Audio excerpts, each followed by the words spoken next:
안녕하세요. 식사들 잘 하셨습니까? 그리고 죄송하다는 말씀을 먼저 드려야 되겠는데 2부 예배 때 12시에 끝내려고 마음을 생각을 했었거든요. 근데 저도 모르게 설교하다가 여기 시계를 딱 보니까 1시 8분이더라고요. 그래서 너무 시간을 많이 초과한 것 같아서 죄송합니다. 그래서 1시 8분에 그냥 바로 끝냈습니다. 보자마자.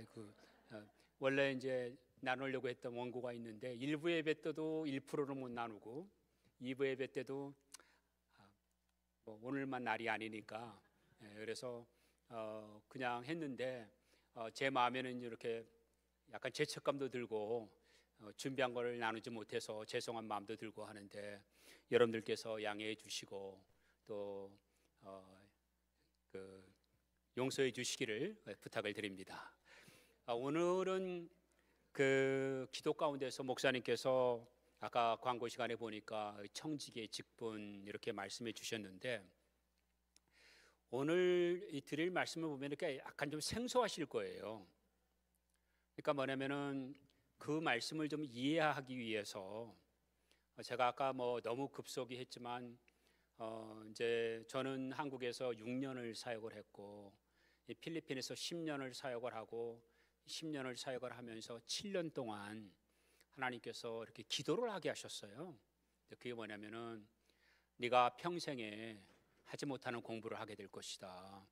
저는 18세가 되던 해에 사실은 대학을 철학과를 가려고 그랬어요. 철학을 정말 좋아했고 부전공으로 역사를 하려고 했습니다. 그래서 만약에 제가 기회가 되면 독일의 하일델베르크에서 사회학을 공부하거나 철학을 공부하거나 저는 멀린 대학에서 철학을 하거나 그러려고 하는 마음이 있었어요. 또 이제 헤겔이나 칸트나 이런 걸 그냥 정도가 아니고 거의 미치다시피 공부를 했던 사람이거든요. 그런데 이제 하나님께서 저를 7년 동안의 방황 가운데서 깨트리시고 제 아내를 만나게 됐어요. 그러면서 제가 이제 저의 삶이 완전히 터닝 포인트가 됐고 다시금 말씀으로 돌아와서 하루에 한 7시간에서 8시간씩 성경을 읽기 시작했고요.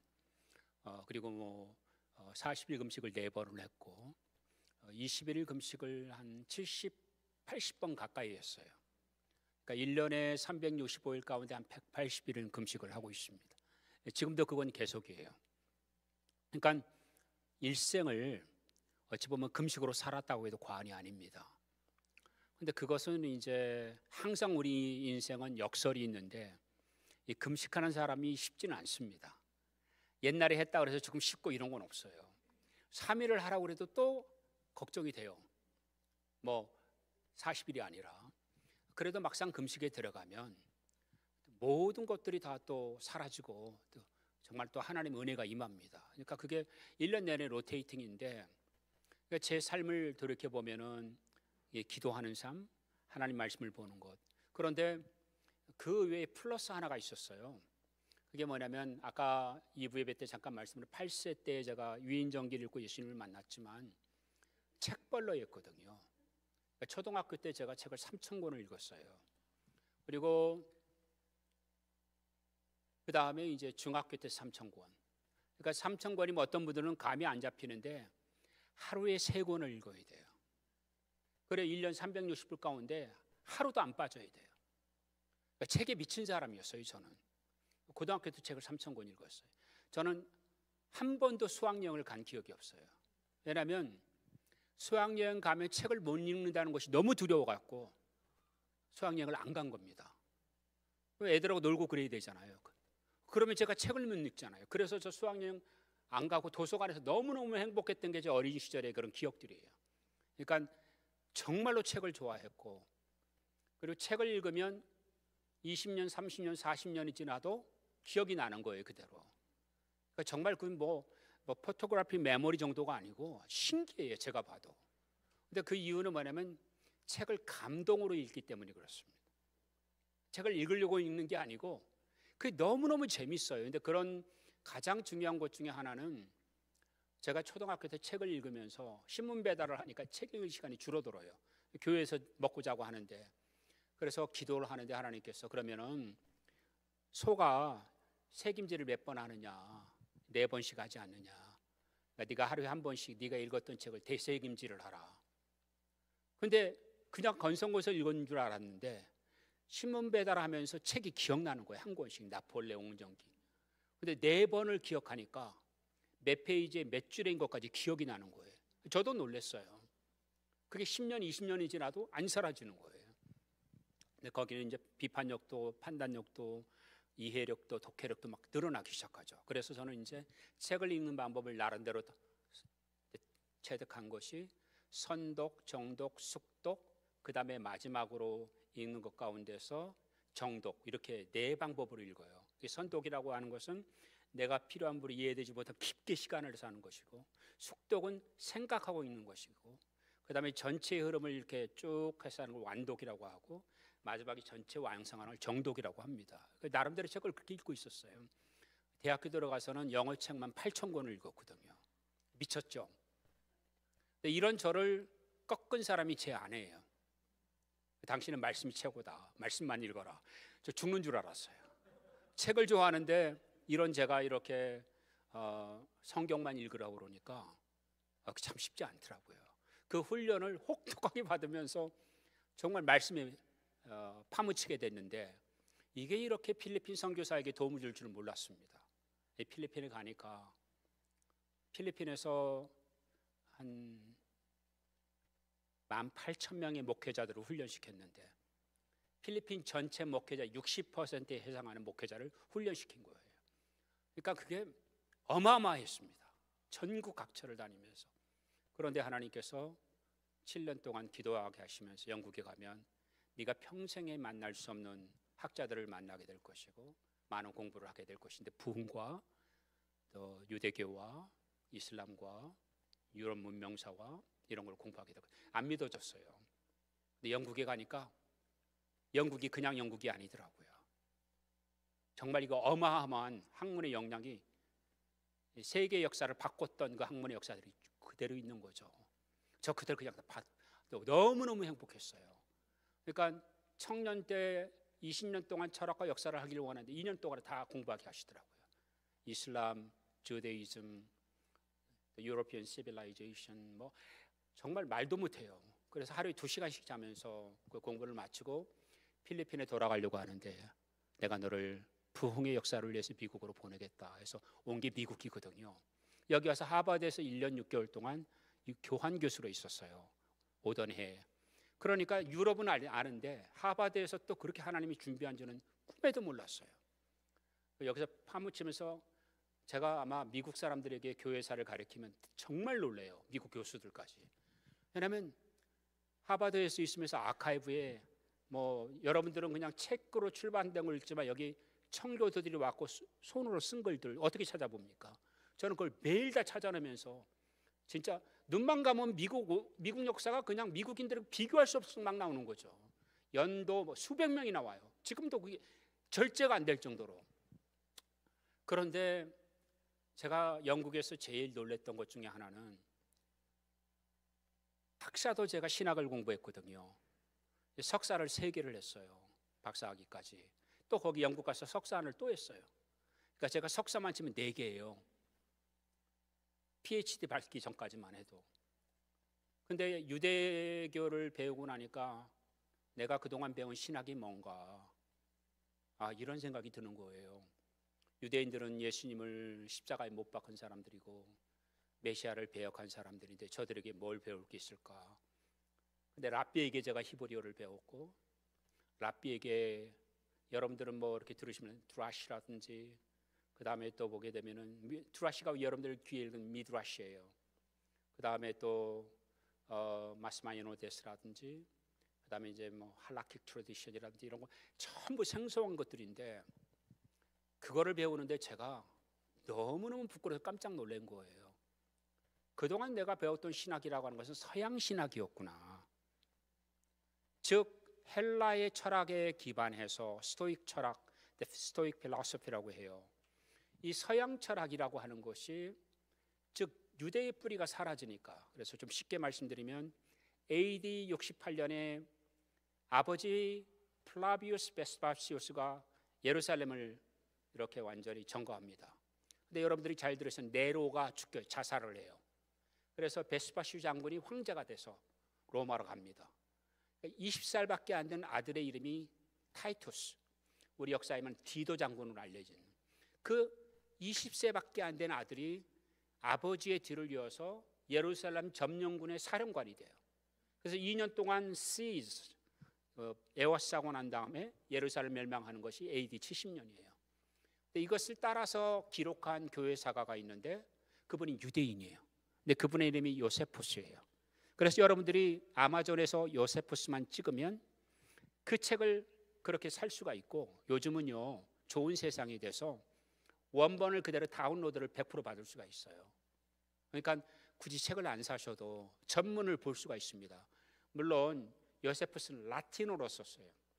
근데 여러분들은 라틴어로 읽을 필요 없이 영어로 번역된 거를 그대로 다운로드를 받을 수가 있습니다. 그래서 그 양이 많아요. 근데 한 번은 여러분들이 읽으시면 좋겠다라는 생각이 드는데, 그 예루살렘이 멸망하는 장면의 모든 것을 기록을 해놨어요. 역사의 어마어마한 사건이죠. 그래서 예루살렘이 멸망될 때 어떻게 멸망됐는지, 근데 거기에 제가 영국에서 공부하면서 깜짝 놀랐던 것들이 뭐냐면 요세푸스가 기록하는 기독교인들에 관한 기록이에요. 예루살렘 성 안에 있던 크리스찬들에 관한 기록인 거예요. 근데 그 요세푸스의 기록 때문에 우리가 좀 자세히 알 수는 있겠지만, 대부분의 초대교회 크리스찬들은 예루살렘에만 있었던 것은 아닙니다. 그래도 그 시기가 70년이기 때문에 팔레스타인이라고 하는 지역에 흩어져 있었어요. 그리고 우리 그때 당시 기독교인들은 이 크리스찬이라는 호칭을 받은 게 아니라, 물론 안티옥에서 크리스찬이라는 단어가 생긴 건 사실이에요. 근데 그게 법용어로 쓰는 단어는 아니고 요세푸스의 기록에서는 빌리버라고 말을 해요. 믿는 자들이다, 그 책에는. 그러니까 예수 그리스도를 믿는 자들을 지칭하는 표현이 빌리버예요. 크리스찬이라는 단어가 나오는 게 아니고. 근데 거기에 보게 되면은 많은 빌리버들이 이 산지에 있는 거죠. 그리고 이들은 절기를 지키지 않기 때문에 예루살렘에 올라올 필요가 없었던 거예요. 그런데 이들이 유월절을 지켜서 장막절까지 기간 동안에 안 돌아가는 유대인들이 많았던 거예요. 그거를 알고 그 베스파시오 장군이 장막절까지 유월절부터 들여놓고 나오지는 못하게 한 거예요. 그래서 예루살렘 인구 최대 인원이 10만 명인데 110만 명을 가두게 된 겁니다. 그러니까 도시 설계로 치면 10만 명이 최대치인데 110만 7천 명이에요. 이것도 7천 명이라는 기록도 요세푸스가 기록한 거예요. 그래서 그 기록한 내용에 따라서 갖춰진 것 가운데 거기에서 제일 먼저 유대인들이 한 것이 그 안에 있는 기독교인들을 잡아서 죽입니다. 그것은 그 안에 있는 기독교인들이 왜 있는지는 요세푸스가 내용은 몰라요. 근데 그 죽인 기록들이 나와 있기 때문에 나오는데, 대부분의 크리스천들은 전 세계에 흩어져 있었어요. 주로 소아시아 지역과 그 다음에 팔레스타인과 북부 아프리카, 오늘날로 말하면 이집트 지역이에요. 그쪽에 흩어져 있고, 그래서 그 퍼센테이지가 4% 전체 크리스천들이. 그리고 서로마 쪽 1%가 안 됐습니다. 로마가 기독교에 할 때도 서로마 쪽은 3%예요. 동로마 쪽이 5%예요. 그러니까 훨씬 더 팔레스타인 쪽이 기독교인들의 분포가 많았다라고 말할 수가 있습니다. 이럴 때 요세푸스가 그 기록한 내용에 의하면 뭐냐면은 그 예루살렘 성 안에 가져 있던 기독교인들을 참혹하게 죽입니다. 근데 그 이유는 뭐냐면은 유대인들이 그만큼 기독교인에 대한 증오가 많았던 거예요. 그리고 나서 2년 동안 하면서 아이벤 엄마가 갓난아기를 삶아 먹고 뭐 이런 게 실제로 다 요세푸스의 기록이 나옵니다. 그러니까 도저히 생존할 수 없는 참혹한, 아까 제가 2부 예배 때 설교하려고 말했지만 야곱의 환란, 그 히브리어로는 자랏 야하콥이라고 그래요. 자랏 야하콥. 이건 뭐냐면 이것이 요한계시록의 환란. 그러니까 예수님께서 마태복음 24장에 이보다 큰 환란이 창세기에 없었다라. 그래서 우리가 말하는 그 소위 말하면은 suffering, 고난이란, 고통이라는 단어와 그 다음에 tribulation, 환란은 유대인의 용어가 달라요. 그러니까 우리가 이렇게 어떤 한국말이라 할지라도 함부로 용어를 쓸 수가 없어요. 예, 그 유대인들이 쓰는 방식을 봤을 때 야곱의 환란은 엄청난 거죠. 그래서 홀로코스트이들은 야곱의 환란이라고 표현을 해요. 그러니까 예수님이 그 단어를 쓰셨어요. 마태복음 24장에 보면은 창세일로 이런 환란이 이전에도 없었고 이후에도 없었다. 그게 우리가 말하는 예수님 재림 시기에 오는 이 땅의 환란을 말하는 것입니다. 그래서 이제 그것이 전 3년 반, 후 3년 반 요한계시록에 기록되어 있죠. 그것은 다니엘서에 나와 있기 때문입니다. 자, 그러면 우리가 그 유대인들이 왜 그러면 예루살렘 성 안에 있던 기독교인들을 그렇게 죽이고 했느냐 하는 것은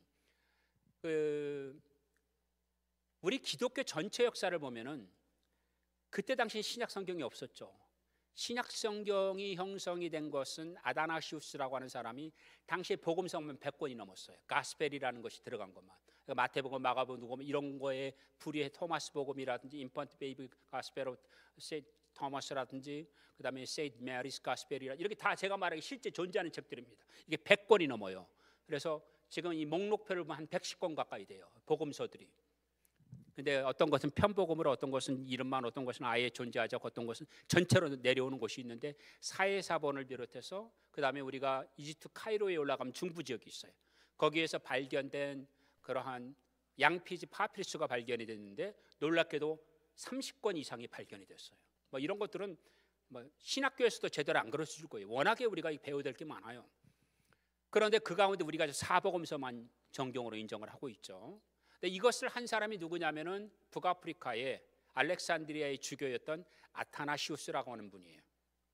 여러분들에게는 아타나우스 신경, 아까 우리 사도신경 했죠? 그 사도신경의 99%를 카피한 것이 아타나우스 신경이에요. 그러니까 아타나우스라고 하는 사람이 얼마나 중요한 사람인가는 여러분들이 아실 거라고 봅니다. 그 얘기만 들어도. 그런데 이 아타나시우스가 신약 성경 목록을 27권을 말했지만 어느 누구도 본 적이 없어요. 그냥 이름을 쓴 거죠.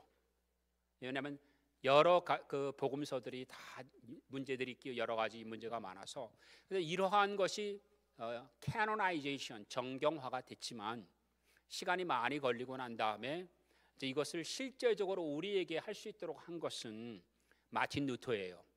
왜냐하면 천주교에서는 12권의 위경을 정경으로 인정을 했거든요. 그러니까 마카비 1서, 마카비 2서, 마카비 3서, 예노 승천서, 그 다음에 이사야 승천서 이런 게 다 위경들이거든요.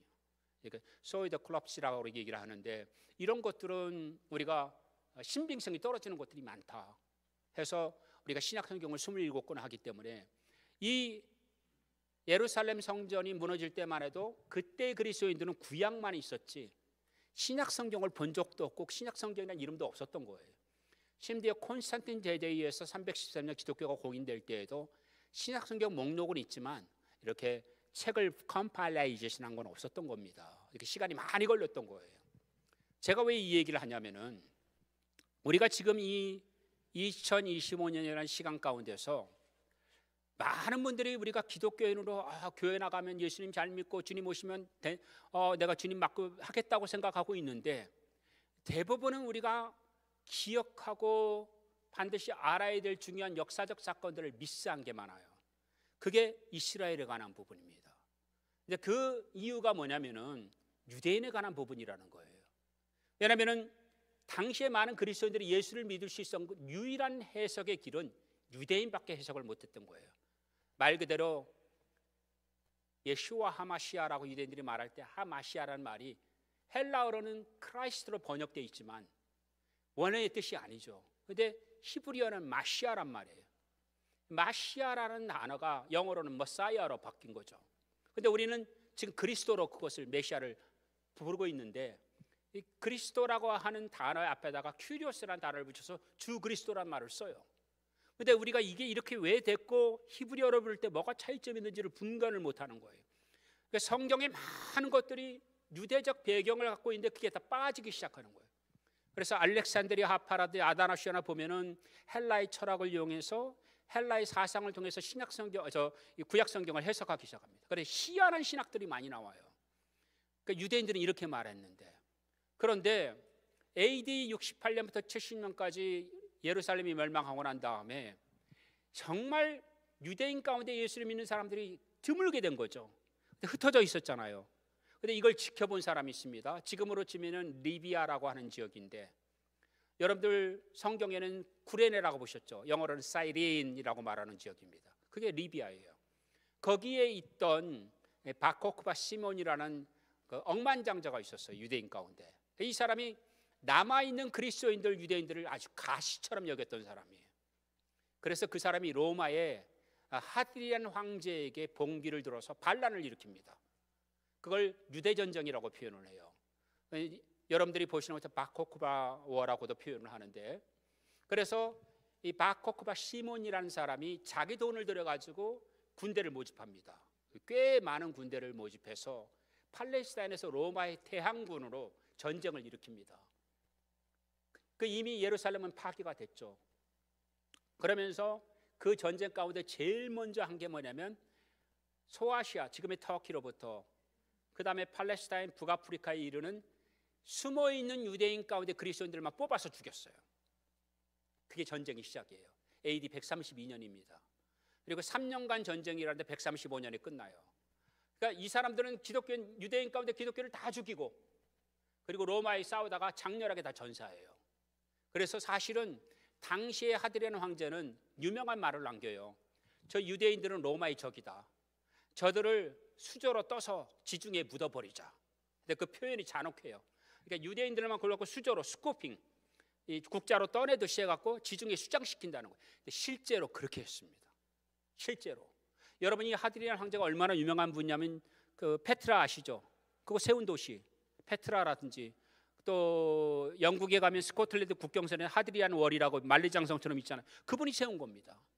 그러니까 로마 제국이 가장 전성기예요. 최고의 절정기. 그런데 이때 유대인들을 다 죽여버리죠. 그래서 유대인들이 남아있지 않다고 생각하는데, 인류 역사 가운데 이 두 개의 사건, 예루살렘 파괴와 바코크바 전쟁이 주는 의미가 결코 작지 않습니다. 왜냐하면 예루살렘에 있었던 사람들이 110만 7천 명이 갇힘을 당해서 죽임을 당하는데 유대인들이 큰일 났거든요. 그래서 그 안에 산헤드린 공의원을 비롯해서 수많은 사람들이 제대사장을 비롯해 모여서 회의를 합니다. 이러다가 우리가 시간이 지나면 지구상에서 유대인이 있다는 것도 모르고 이스라엘의 존재도 못하게 될 수 있도록 우리가 자취를 감추면 우리가 후대에 우리의 이름이라도 남겨야 되지 않겠느냐 해서 예루살렘 성 안에 있는 사람들이 귀중품을 다 꺼내기 시작합니다. 뭐 금붙이라든지 뭐 이런 보석들을. 그래서 디도 장군 수하에 있는 장군들을 로비를 합니다. 그래서 우리 성 안에 병들고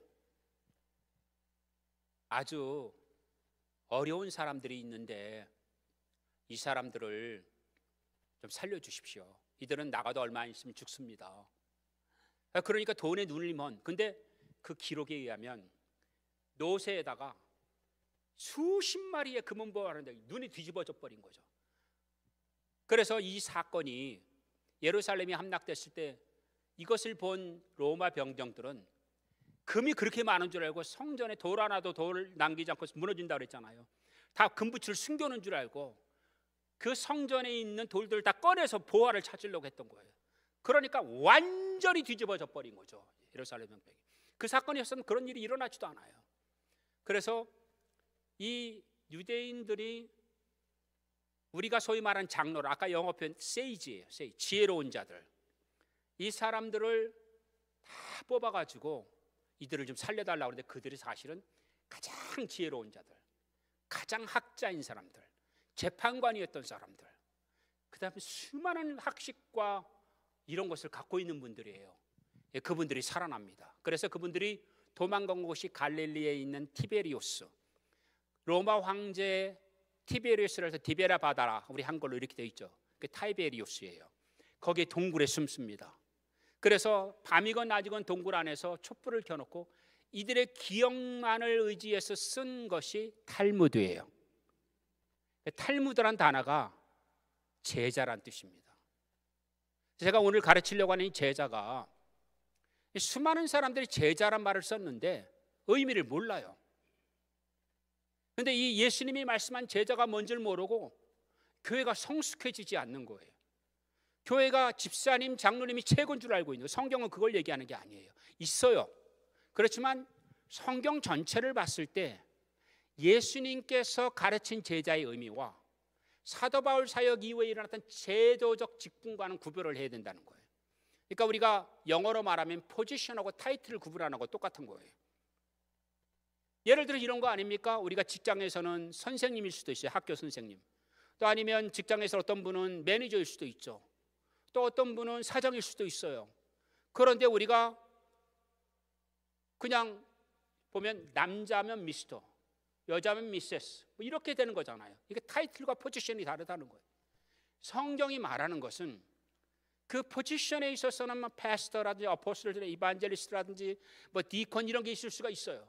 근데 그것은 직임, 즉 오피스에 관한 부분이에요. 이걸 우리가 일생 동안 부르는 직임이 아니라는 거예요. 예수님과 우리의 관계는 제자입니까요? 제자입니까요? 근데 이거를 우리 기독교가 미스하고 있어요. 그런데 이렇게 세이지들이 디베리아 바닷가에서 밤이나 낮이나 두려움에 떨면서, 그리고 그들은 실제로 예루살렘 멸망한 소식을 듣습니다. 그들의 신분이 유대인이 들키기만 하면 그들은 다 죽임을 당합니다. 그러니까 밖에도 못 나가는 상황에서 오로지 기억력에만 의지하는데, 유대인들이 보통 유대인입니까? 성경을 필사할 때도 한 자만이라도 잘못되면 그동안 한 달 동안 아니면 6개월 동안 했던 것 다 버려버립니다. 이게 유대인들은 우리가 보통이라고 생각하면 안 돼요.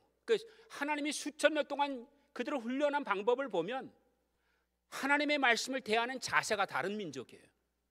그렇기 때문에 이들이 기억에만 의존해서 나왔던, 우리가 보면은 그런 탈무드 얘기들이 다 기억의 얘기인데, 거기에 보면은 유명한 랍비들이 나오고 하는 게 다 예수님 동시대예요. 놀랍게도 사도 바울도 예수님도 세례 요한도 아히바도 다 탄생한 연도가 거의 1년 차이예요. 그래 탈무드를 보면 성경에 안 나오지만 배경이 쫙 나오는 거예요. 제가 여기서 받은 충격이 어마어마했어요. 그리고 이것을 통해서 이제 게마라라는 것이 있어요. 이 게마라라는 것은 이 유대인들이 수천 년 동안의 밥상머리에서 아버지의 교육이에요. 유대인 알파벳을 가지고 메모라이제이션 했던, 성경을 암송했던 것을 무슨 의미냐고 물어보면, 뭐 예를 들어서 너희 하나님 여호와를 경외하라면 경외가 뭐냐? 그러면 뭐 아들이 얘기합니다. 하나님을 두려워하는 것입니다. 잘 생각했다. 하나님을 두려워하는 방법이 뭐가 있을까? 그럼 아들이 얘기합니다. 샤밧, 안식일을 지키는 겁니다. 잘했어. 그 다음날 또 물어봐요. 그러면은 안식일은 무슨 의미냐? 그래서 3살짜리 4살짜리 아이에도요, 한 5살만 돼도 그 이해하는 깊이가 여러분 30세 40세 예수 믿는 사람하고 비교가 안 돼요. 제가 받은 충격이 그런 거예요. 유대인들에게 받은 충격이에요. 나는 이런 교육을 받아본 적이 없어요. 히브리어로. 근데 제가 아무리 따라가도 못 따라가겠더라고요. 제가 유대인 회당들을 수십 군데를 방문을 했는데 6살짜리 아이가 구약성경 정교를 전체를 통독해가지고 기도를 하는 걸 보고 너무너무 제가 충격을 받은 거예요. 잘된 아이들은요 대단해요. 전체 성경을 다 암송을 하는 거예요. 근데 그것도 운율에 따라서 따라가지도 못하겠어요. 너무 빨라갖고. 그러니까 유대민족이 하나님의 말씀을 경외하고 하나님의 말씀을 따르는 게 이방인들이 아무리 달리고 쫓아가도 알 수가 없는데, 사단이 이걸 알고 유대인들 단절을 시켜버린 거예요. 예루살렘 70년 파괴를 통해서 우리 이방인들에게 가르쳐줄 선생들이 사라졌어요. 그다음에 바코쿠바 전쟁을 통해서는 남은 팔레스타인에 있는 유대인들마다 또 다시 사라져버렸어요.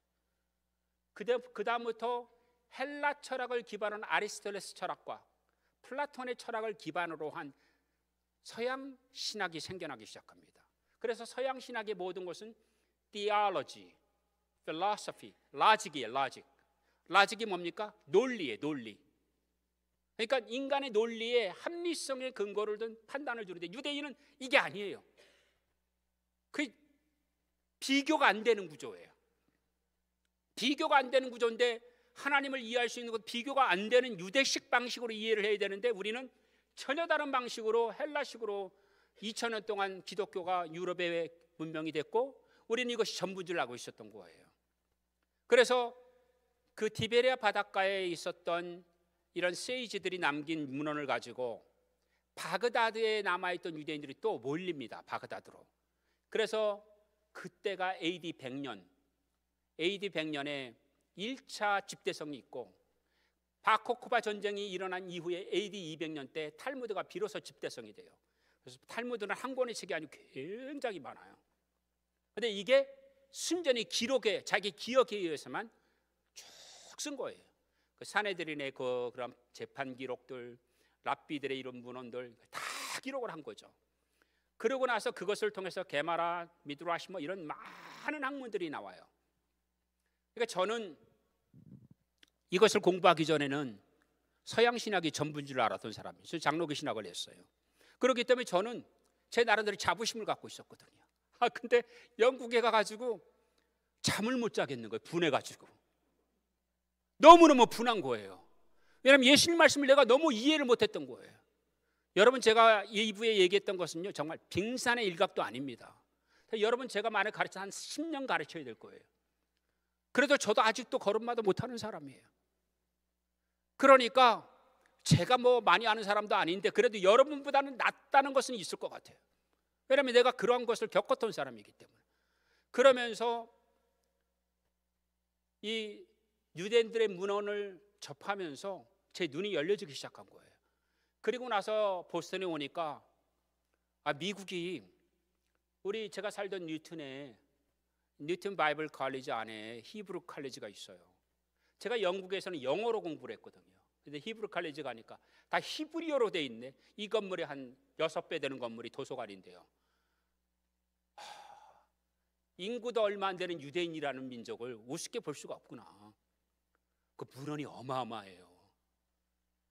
또 움츠러들더라고요. 내가 너무나 모르는 게 많구나. 예수님을 아는 것이 최고의 지식인데 이걸 열어주는 거예요. 그래서 제가 그걸 이제 일례를 얘기하다 보면 여러분들 정말 경천진동할처럼 놀라는 것들이 많을 거예요. 신약 성경, 저는요 성경 눈 감고 어느 구절을 해도 유대교에 관계된 것들로 해서 성경을 앓기는 그냥 밤새도 말할 수 있습니다. 한 구절 아무거나 얘기해도 그렇게 무궁무진해요. 그런데 안성수 목사님 말씀을 듣고 제가 여러분 교회에 와서는 뭘 할까? 그러면 제일 중요한 걸 하자. 예수님 당시에는 예수님이 말씀하신 제자라는 것이 어떤 의미인지를 우리가 모르고 살아왔던 거예요. 그래서 한국교회에서 CCC가 김중근 목사님의 주도하에 빌브란트 박사가 도입한 이 제자훈련이 1970년대에 상당히 인기였어요. 그러니까 1970학번 세대들은 이해가 되실 겁니다. 그래서 CCC 하면 난리가 났죠. 그래서 거기에 빌붙어가지고 내비게이터, 인터버서리, 그 다음에 또 UBF 해서 이 제자훈련을 중심으로 한 학생 성교 공부반이 어마어마하게 일어났어요. 그리고 1980년대 드러나면서 교회는 복지부동이었거든요. 그때 우리 오카른 목사님께서 교회를 제자하자. 그래서 제자훈련을 도입하셨어요. 그리고 손수 서울사랑의회에서 원어원 제자훈련을 도입하신 거예요. 인터버시 방법으로. 그러니까 이것이 정말 충격을 줬죠. 한국교회가. 그 전까지는 복받자 하는 게 한국교회 기복신앙에. 그러니까 오카른 목사님이 한국교회에 준 선한 영향력은 정말 다시 말해도 두말할 나위가 없을 정도로 지대한 공헌을 하신 거예요. 그런데 그 제자 훈련을 10년, 20년, 30년, 40년이 지나서 돌아보니까 그 제자 훈련이 뭔가 봤더니 성경 공부였던 거예요. 예수님의 생애는 뭐고 오늘 큐티는 뭐고 여러분들이 실천하는 사항은 뭐고 이거에 전부 다 성경 공부였던 거예요. 그러니까 예수님이 했던 제자 훈련은 뭘까 할 때 성경을 읽어서 알고는 있는데 이게 뭔지를 우리가 모르는 거예요. 그래서 제가 오늘 여러분 교회에 예수님이 한 제자 훈련이 뭔지를 소개하려고 하는 겁니다. 그러니까 제가 이것은 수많은 문헌 가운데 아주 작은 부분이에요. 그러니까 많은 것도 아닙니다. 그렇지만 이런 게 있었다. 그래서 우리 목사님께서도 제자 훈련반을 아까 광고에 보니까 인도하시더라고요. 저는 예수님이 말씀하시는 제자 훈련이 일어났으면 좋겠어요. 그런데 이게 그냥 얘기가 아니기 때문입니다. 다시 말씀드린 제자는 탈무드예요. 근데 히브리어를 조금 하시면 모음은 탈무드로 부르든 툴무드로 부르든 톨무드로 똑같습니다. 그러니까 모음 변화는 그 세미틱 랭귀지에서는 큰 문제가 안 돼요.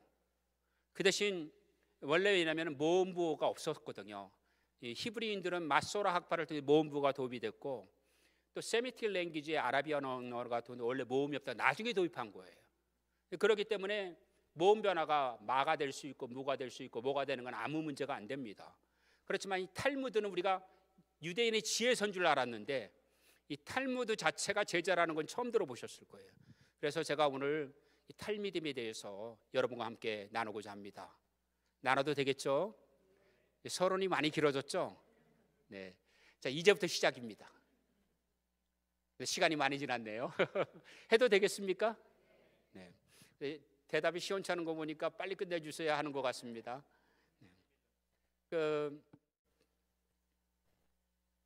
제가 그래서 오늘 여러분 이 재직 세미나의 제목은 예수 그리스도의 제자가 되는 것. 이 제자가 되는 게 뭘까? 이 성경 말씀은 이제 제가 구절을 여러분 시간이 성경을 읽다 보면 많이 시간이 또 지나가기 때문에 우리 안성수 목사님을 통해서 이 파일을 받으셔서 집에서 읽으시면 또 시간도 많이 세이브할 수 있고 또 복습도 되실 것 같습니다. 자, 그러면 여러분 예수님께서 12명의 제자를 이렇게 훈련시켰다고 하는 건 우리가 잘 아는 사실입니다. 그런데 우리가 성경을 보면 꼭 12제자만 나오는 건 아니에요. 근데 예수님께서 이제 처음에 마리아의 몸에서 잉태하시고 그 다음에 예수님께서 이제 30세가 되셨을 때 세례 요한을 통해서 세례를 받으시고 하늘이 열리고 비둘기가 성령이 비둘기같이 내리면서 이는 내 사랑하는 자여 내 기뻐하는 자라라고 하는 말씀을 듣고 이제 공적 사역, 퍼블릭 미니스트리를 시작하죠. 근데 거기 첫 번째 나오는 사복음서의 다 기록들이 마태, 마가, 누가, 요한복음에는 그렇게 나오지 않지만 마태, 마가, 누가복음에는 예수님이 제일 먼저 한 것이 12제자를 뽑았다고 말하고 있어요. 그래서 시몬을 부르시고 베드로죠. 이렇게 제자를 불러서 12명을 하고 12명과 동고동락하면서 십자가에 달리기 시간에 마지막에 달리실 것을 말씀하시고 그리고 부활하셔서 12제자에게 보이시고 그 다음에 이제 승천하신 걸로 기록되어 있기 때문에 이 12제자는 중요한 건 사실이에요. 근데 예수님이 12제자만 있었느냐? 아니죠. 뭐 엠마오로 가는 제자도 이름은 안 나 있지만 제자이고 또 예수님께서는 70인의 제자를 파송한 기록이 나와 있는 거 보면 12제자는 뽑힌 사람들이고 70인의 제자가 항상 따라다녔던 거죠. 그리고 예수님께서는 120명의 제자들이 언제나 같이 다녔어요. 그것이 마가의 다락방에 있는 120문도예요. 그러니까 이 사람들은 수많은 무리들 가운데서 120명은 그러고 군중이라고 표현한 가운데 500명의 무리들이 항상 있었어요. 그러니까 이것은 적어도 항상 예수님의 가르침과 비유와 이것을 들었던 것은 사실입니다. 그러니까 제자의 디그리가 달랐던 거예요. 그 12명 가운데서 3명을 또 뽑아요. 그래서 변화산에 올라가서 그들에게만 보여주죠. 그러니까 다 레벨이 무슨 신분 차별을 했다는 말씀이 아니고 정말 알아들을 사람에게는 그렇고 그런 것들을 보여주시고 또 12명에게는 군중들에게는 씨 뿌리는 비유를 하지만 이해 못하는 것을 설명해 주시잖아요. 근데 그것이 일례로 나왔을 뿐이지 얼마나 많은 비유들을 예수님께서는 12제자에게 더 자세히 설명했겠습니까? 그러니까 이들이 쓸 수 있었던 거죠. 그게 박혔기 때문에. 누가 지구상에 어떤 사람이 한 번 설교했는데 그걸 기억하고 합니까? 만약에 여러분들이 저 2부 예배 설교한 걸 그거 들은 거 한 번만으로 기록한다면 역사 이래로 천재입니다. 그 불가능합니다. 한 번 듣고 그걸 기록한다는 거는 근데 상식적으로 생각 예수님이 한 번 비유하게 누가 기록합니까? 예수님이 그만큼 제자들에게는 설명해주고 반복해줬다는 뜻이에요. 그렇기 때문에 그 비유를 다 적을 수가 있었고 그 가르침을 다 기록할 수가 있었던 거예요. 그건 얼마나 제자가 중요한가. 그냥 따르는 자. 그래서 여기에는 팔로워, 따르는 자들, 제자가 구별되어 있는 거예요. 그런데 제자가 되려면 팔로워가 돼야 돼요. 그러니까 500명의 팔로워가 있는데 제자는 뽑기 시작하는 거예요. 120명까지 뽑으시고 70명 뽑으시고 70명부터는 권능을 주셔서 귀신을 쫓아내고 사단을 대적하고 전도하게 하셨잖아요. 이게 기록이 나와 있지 않습니까? 그리고 그 중에서도 최고의 사람들을 뽑으셨는데 한 사람만 비갈릴리 유대 광야 출신이에요. 유다 가룟 유다라고 하는 이스카리옷이라는 지역이거든요. 그리고 11명은 갈릴리 출신이에요. 그래서 우리가 이런 얘기를 합니다. 갈릴리 뱃사람들, 뱃놈들, 무식한 자들이라고 말하는데 이것처럼 무식한 말이 없습니다. 갈릴리 무식한 사람은 지구상에 존재한 적이 없습니다. 대단한 분들이었습니다. 제가 오늘 그걸 말씀을 드릴게요. 갈릴리의 어부들이 무식하고 이런 사람들이 아닙니다. 예수님은 뽑을 사람을 뽑았던 거예요. 자, 그래서 그 12명에게는 최고의 그 교육을 시키셨죠.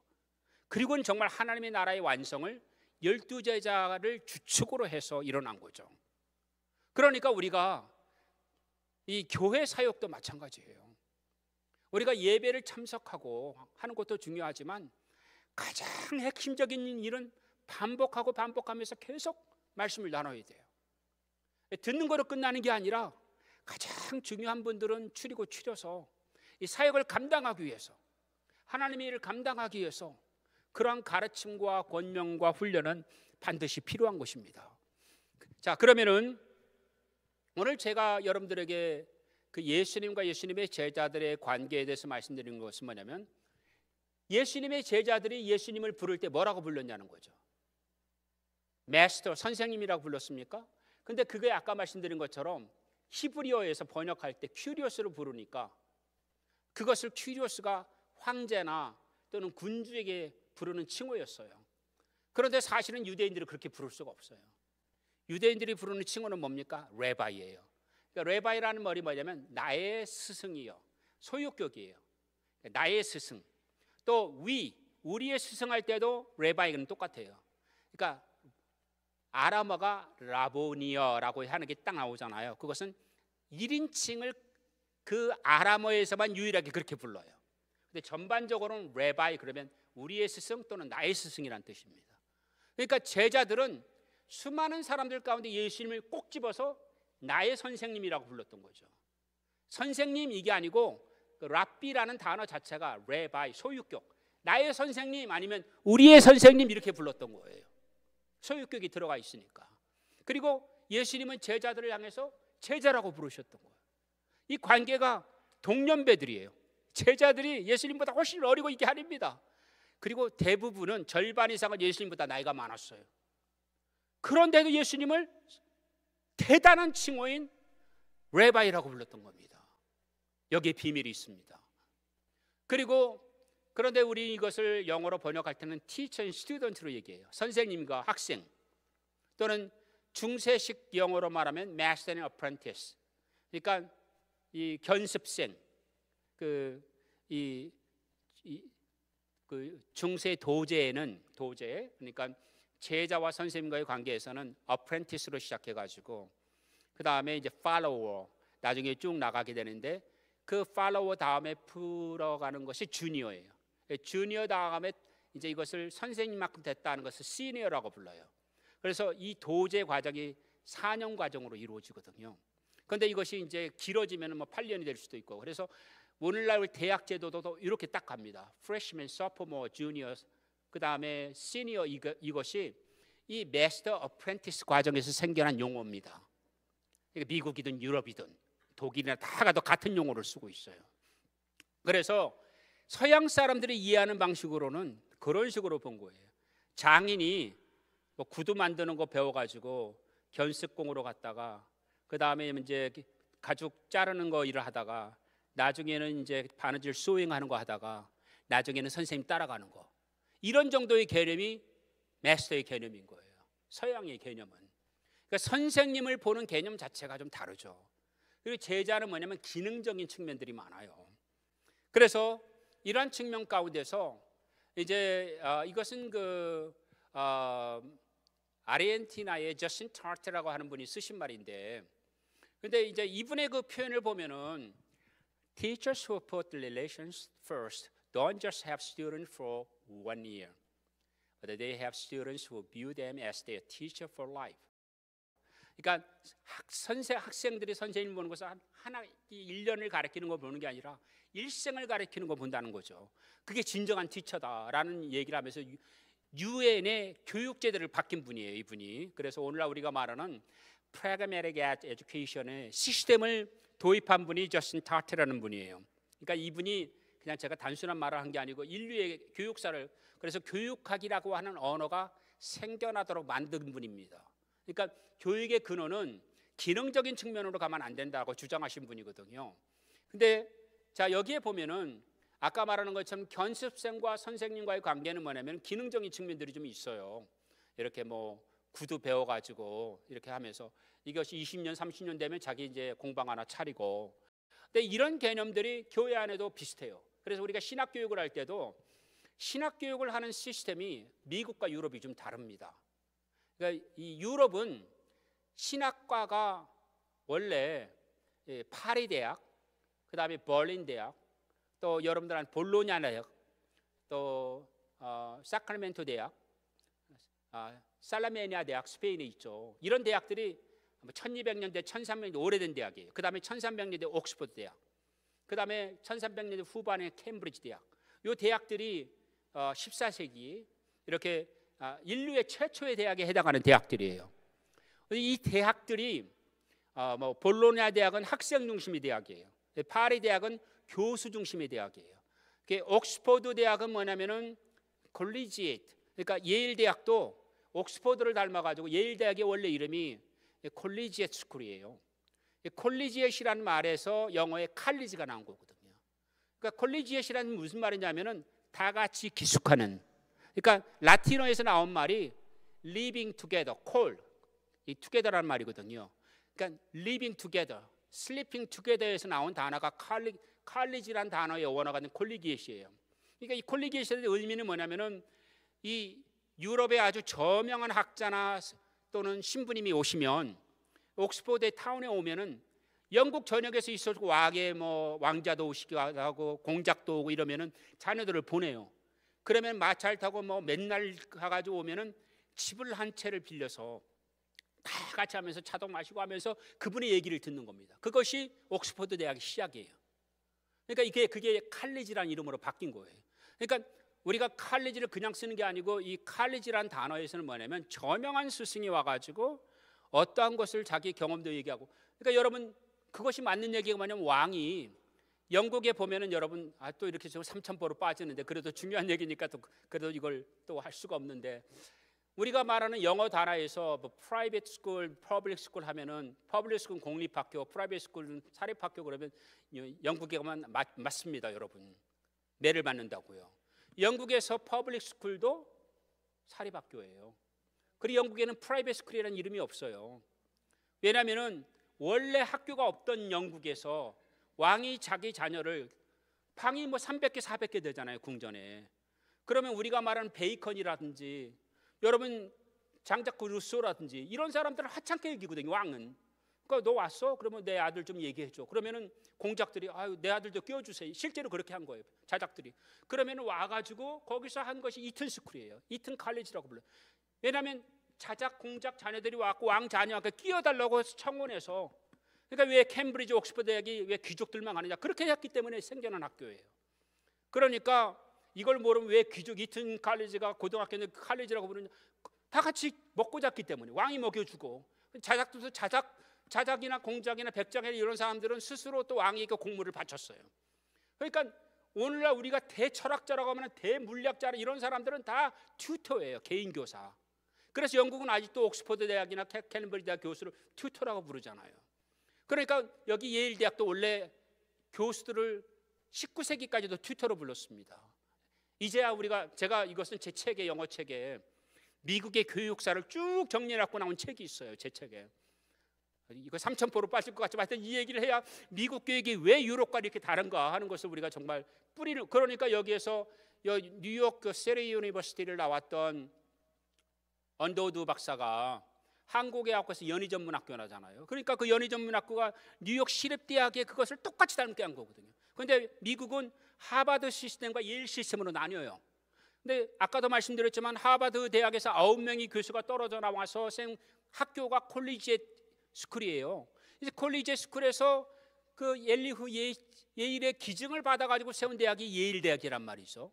그러니까 예일 대학은 하버드와 전부 다르게 하려고 하다 보니까 옥스퍼드를 모형으로 한, 그래서 오늘 우리가 말하는 리버럴 아츠라는 것이 미국 단어로 생겨난 것이고 유럽식으로 말하면 휴머니즘입니다. 그 휴머니즘은 뭐죠? 인문학이라고 표현하는 것이 미국 역사상 처음 생겨난 거죠. 하버드 대학은 인문학을 가르친 것이 아니죠. 그래서 하버드 대학의 모토는 캠브리지 대학이에요.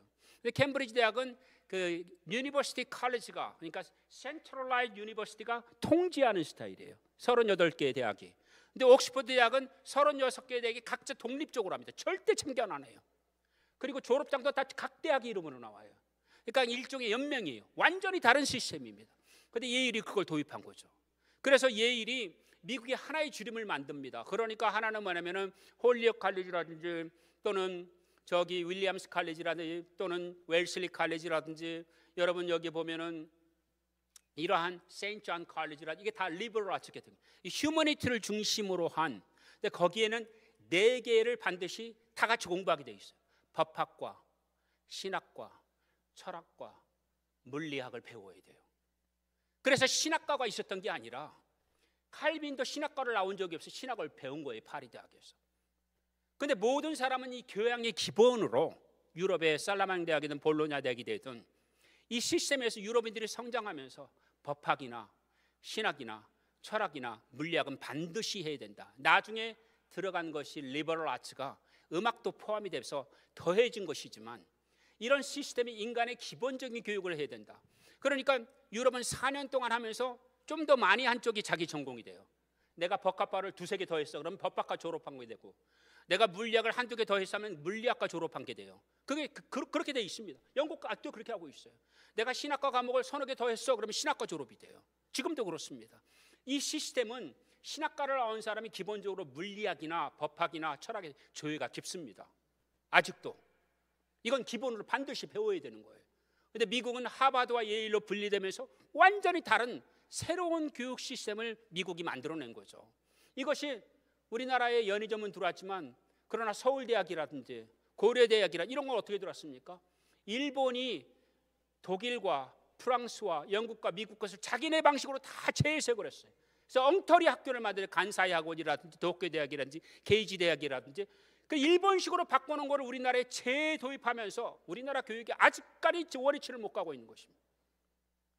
제가 이러다 보니까 교육학 얘기를 하는데, 어쨌든 뭐 이 제자에 관한 얘기를 하다가 이렇게 됐어요.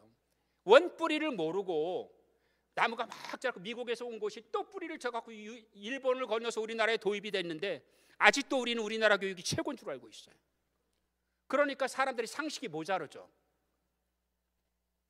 물리학자라도 법학을 좀 알았으면 좋겠고, 변호사라도 역사를 좀 기본적으로 알았으면 좋겠고, 신학을 하는 목사라도 세상의 상식에서 안 벗어났으면 좋겠는데 목사들이 상식 없는 행동들을 너무 잘해요. 이건 아니죠. 그렇기 때문에 물론 절대적인 교육은 없을 것입니다. 하지만 인류가 이렇게 축적해오면서 했던 교육의 방식은 이런 배경을 이해하면 우리 자녀들에게는 어떻게 더 올바른 교육을 할 것인가 하는 해답이 나오리라고 생각이 됩니다. 그래서 마스터 어프렌티스는 이게 중세의 도제에서 나온 교육이에요. 그런데 자, 오늘 우리가 이 랍비라고 하는 것과 그 다음에 탈무드, 우리는 유대인의 그 세이지들을 통해서 만든 탈무드만 기억하는데 그게 아니라는 거죠.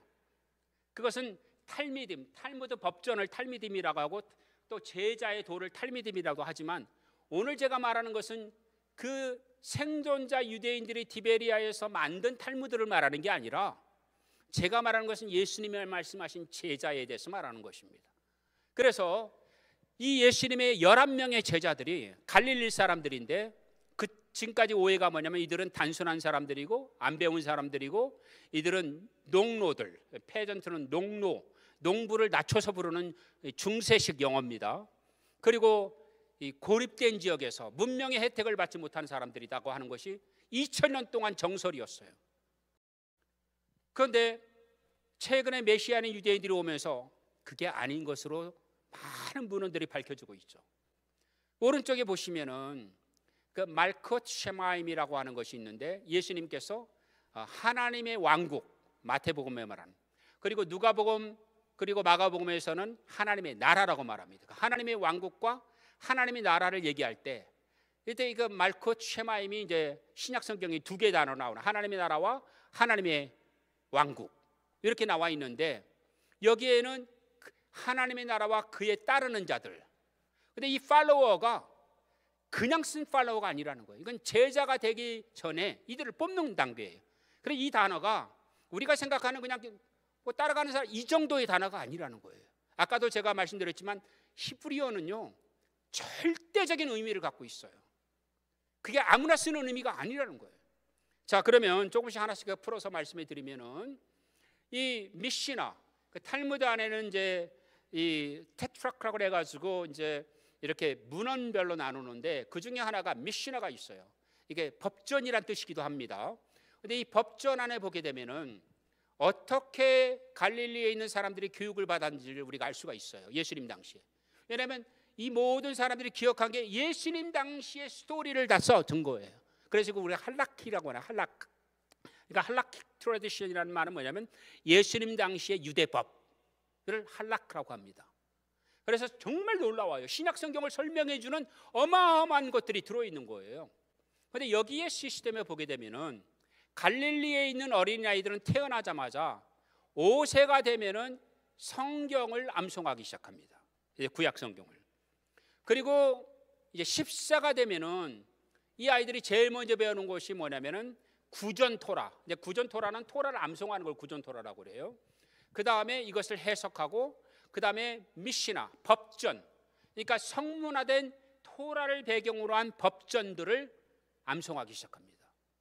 그래서 이게 성경이죠. 쉽게 하면 10세가 되면은. 그리고 13세가 되면은 이 아이들이 어떤 걸 하냐면은 10 커맨드 10계명을 비롯해서 360개 계명을 실행하기 시작합니다. 실제로 그것을 어떻게 행하는지를 안식일의 법도 1.6마일이 어떻게 되는지 그게 안식일의 법이 다 나오죠. 결례의 법 이런 것들이 성경에는 그냥 그렇게만 단어만 돼 있지만 이 탈무드와 미시나를 보면 비로소 이해가 되는 거예요. 아, 이게 이렇게 행했었구나. 그래서 13세가 되는 아이는 굉장한 성경적 지식을 갖게 돼요. 그러니까 조나탄 에드워드가 13세 예일대학을 갔지만 옛날에 이렇게 제대로 교육을 시키면요 13세가 결코 적은 아이가 아니에요. 저희 아들이 있는데 저희 딸이 38살이에요. 그리고 제가 아들을 입양했어요. 이 아이가 15세입니다. 근데 얘가 성경을 1000구절 이상을 지금 암송하고 있어요. 매일매일 혼자 성경을 큐티를 하고 있어요. 저는 제 아들이 목사 같고 제가 제자 같아요. 제가 정말 놀라는 거예요. 이렇게 하나님을 경외하고 이렇게 하나님을 두려워하고 이렇게 하나님 말씀을 지키려고 하는 것이 이 어린 나이 얘는요 지난번에 21일 금식한다 해서 온 집안이 매달렸어요. 제발 하지 말라고. 근데 저희가 재정이 너무 어려우니까 저 지금 8개월째 저 빚진 상태예요. 빚을 못 갚고 저 카드가 다 정지당했어요. 저는. 저희는 필리핀에 대학도 있고 대학원도 있고 사역 개척교회가 34개예요. 우리 파송한 선교사들 다 굶고 있어요. 근데 매주에 2만 불 이상이 필요해요. 근데 들어오는 돈은 100불도 없어요. 여러분 이런 것을 여러분 실제로 겪어보면 어떻게 될까요? 정신 이상자 됩니다. 근데 우리 부부가 하는 일은 무조건 금식이거든요. 얘가 그걸 견디지 못해가지고 자기가 21일 금식에 들어가 버린 거예요. 막 제 아내랑 저랑 날 말려. 아, 자기는 중단 안 한다고. 근데 제가 그때 얼마나 충격을 받았냐면 이 아이가 하나님을 경외하는 근본 심지가 너무나 똑바르구나. 머리가 커서 가르칠 수가 없어요. 어릴 때부터 하나님을 경외하고 그래서 요셉이 왜 이렇게 하나님 중심이 됐고 다니엘이 제국을 경영할 만큼의 그런 하나님의 지식이 있었는가. 여러분 이 어릴 때의 교육이 너무너무 중요한 거예요. 세상 교육 그거 그렇게 중요한 거 아닙니다. 그런데 13세가 되면요 충분한 인지 능력이 있어요. 예수님이 12세에 오죽했으면 사내들의 대학자들과 자유 토론을 하실 정도로 이미 교육 끝난 거예요. 자유롭게 질문하고 그걸 보고 부모가 너무 놀라는 거예요. 저 정도의 학식과 저 정도의 지식이 상상도 못했던 겁니다. 근데 이미 이 단계에 13세에 되면 새로운 단계에 가는 거죠. 그리고 이제 15세가 되면은 이때는 뭐냐면은 제자의 도에 들어가요. 이게 탈무드가 제자의 도에 들어가는데 이때는 뭐냐면은 그 랍비들의 그런 것을 따라서 이 아이들에게도 스스로 해석을 하도록 물어보는 겁니다. 그러니까 가르치는 게 아니고 너의 생각은 어떻게? 너는 어떻게 해석하느냐? 너는 어떻게 실행시킬 것이냐? 이런 것들이 이미 충분한 지각 능력과 인식 능력과 토론 능력을 갖추게 돼요. 그래서 15세가 되면은, 그러니까 13세에서 15세 사이는 우리가 말하는 바미츠바를 하거든요. 성인식을. 그렇기 때문에 성인식을 했다는 것은 뭐냐면 이미 어린아이가에서 어른으로 인정해 준다는 거예요. 그리고 15세가 되면은 저렇게 이제 랍비의 그러한 전통 방식에 대해서 토론하고 해석할 수 있는 권한까지 주어집니다. 그리고 18세가 되면 어떻게 되죠? 이거를 뭐라고 하면 브라이트 챔버라고 하는데 신부의 방에 들어간다 그래요. 그러니까 18세가 되면 신부의 방이라는 것은, 물론 제가 오늘 여러분들이 이런 얘기를 하지 않지만 뭐 저 주기도문이라든지 예수님이 가르친 기도 같은 거를 유대의 소위 말하면 테필라를 통해서 제가 설명을 하면은 이렇게 어마어마한 내용들이 기도에 관한 것들이 유대인들의 기도를 예수님께서 정리해서 말씀하셨구나 하는 걸 알게 되는데, 우리 중간에 다 지금 빠져 있잖아요. 그러니까 우리는 주기도문을 정말 수박 겉핥기로 좀 이해를 하고 있어요. 그런데 이제 제일 중요한 게 뭐냐면은 유대인들이 예수님께서 그 나사렛 회당에서 들어가셔서 성경을 말할 때 그 성경을 매일매일 읽는 구절들이 정해져 있어요. 그 정해져 있는 구절들을 그것만 읽어야 돼요. 그래서 그것을 아침에 하는 것을 있고, 점심에 하는 것이 있고, 그 다음에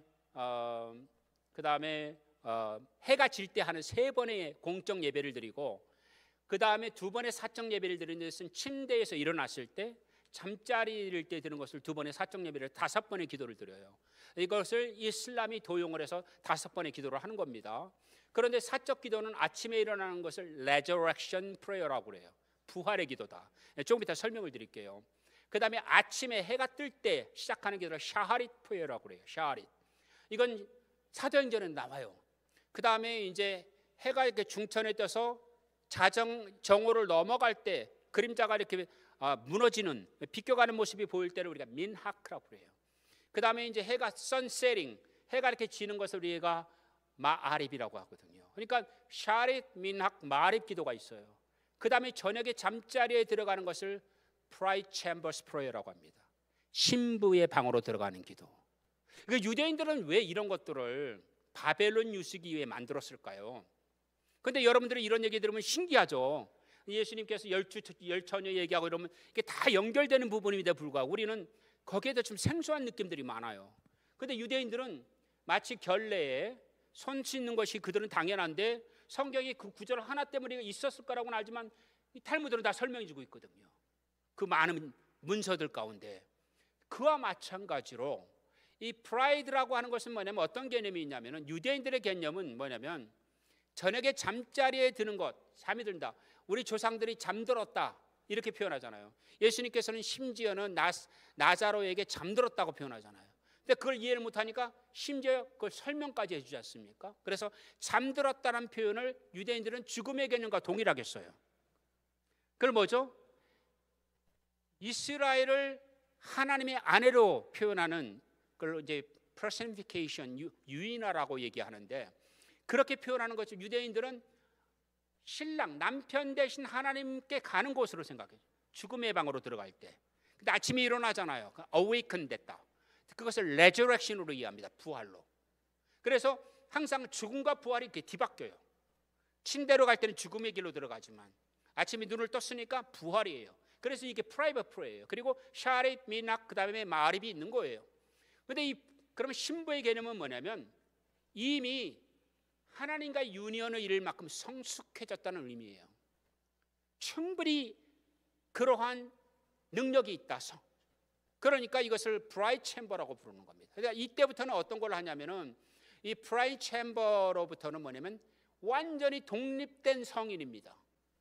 그래서 20세가 됐을 때는 뭐냐면은 이 직업을 행하게 해주는 거예요. 예수님께서는 나사렛에서 석공을 하셨거든요.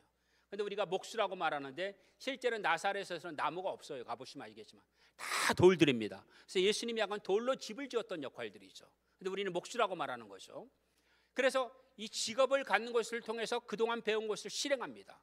10년 동안 이것을 실행해서 30대가 됐을 때는 이것을 따르는 자들이 생기면 그때 그 사람에게만 해당되는 단어가 랍비예요.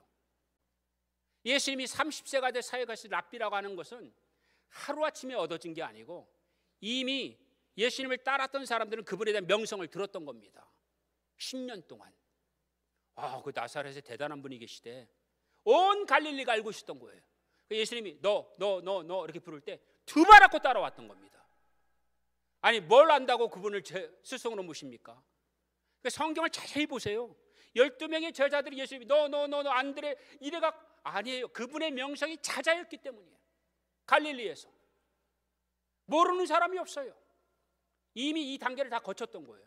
이것은 아까도 말씀드렸죠. 제가 AD 70년에 예루살렘 멸망 때 지혜로운 자들이 나가고 다 기록을 했다고 그러잖아요. 수백 권의 책을 읽으면 쫙 정리가 돼요. 근데 우리가 신약 성경이 이 배경을 몰랐던 겁니다. 갈릴리 사람들은 무식하고 그렇다고 생각했던 거예요. 아니에요. 베드로도 안드레도 대단한 학식을 가졌던 사람들입니다. 저 베드로서 읽으면요 대단해요. 여러분 이 무학자가 이렇게 말할 수 없습니다. 하루아침에 그렇게 말할 수가 없어요. 왜냐하면 주대이즘을 아는 사람들은 그러니까 사도 바울은 얼마나 어마어마한 사람입니까? 정말 그걸 읽으면 정말 이야 구약을 완전히 통틀어서 꿰뚫고 있구나. 메시아로 해석하는 어마어마한 지혜로운 사람이구나 라는 걸 알게 되는 거예요. 대단한 분이죠. 자, 그래서 이러한 과정을 거쳐서 되는 사람을 탈무드라고 부르고 이 탈무드를 따를 수 있도록 이끌어가는 사람을 랍비라고 부른다는 거죠. 근데 이래서 예수님과 이 갈릴리에 있는 이러한 것을 보면 누가복음 2장 50절에 보면은 예수님께서는 소년이었을 때 그의 지혜가 키가 자랄 때마다 자란다.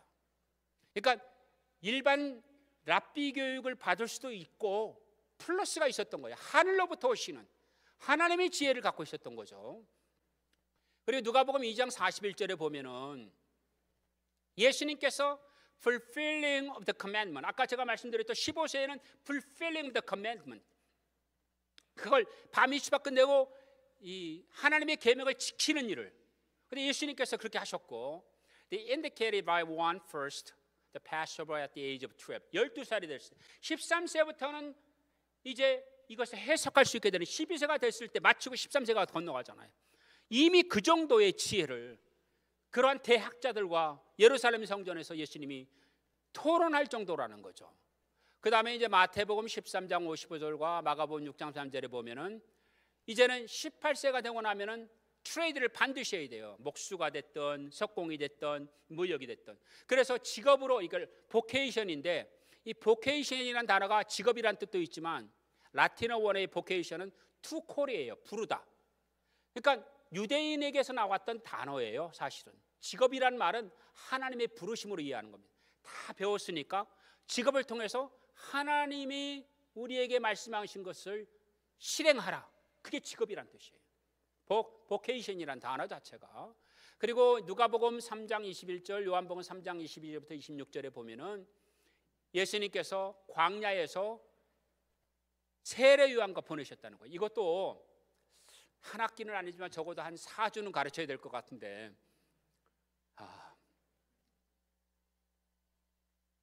저는요 제가 고민이 뭐냐면은 우리가 예수님 앞에 가면 뭐 믿음, 소망, 사랑 이 중에 사랑이 제일이라고 하잖아요. 근데 그 전에 말씀 기억나십니까? 12은사를 얘기하면서 예언도 패하고 그렇죠? 지식도 패하는데 사랑만 남는 데잖아요. 왜 그랬을까? 이 지식은 우리가 사는 동안에 알게 되는 거예요. 주님을 알아가는 거예요. 그런데 우리가 주님을 알아가는 만큼 딱 되는데 그러면 주님 만나면 다 끝나는 거잖아요.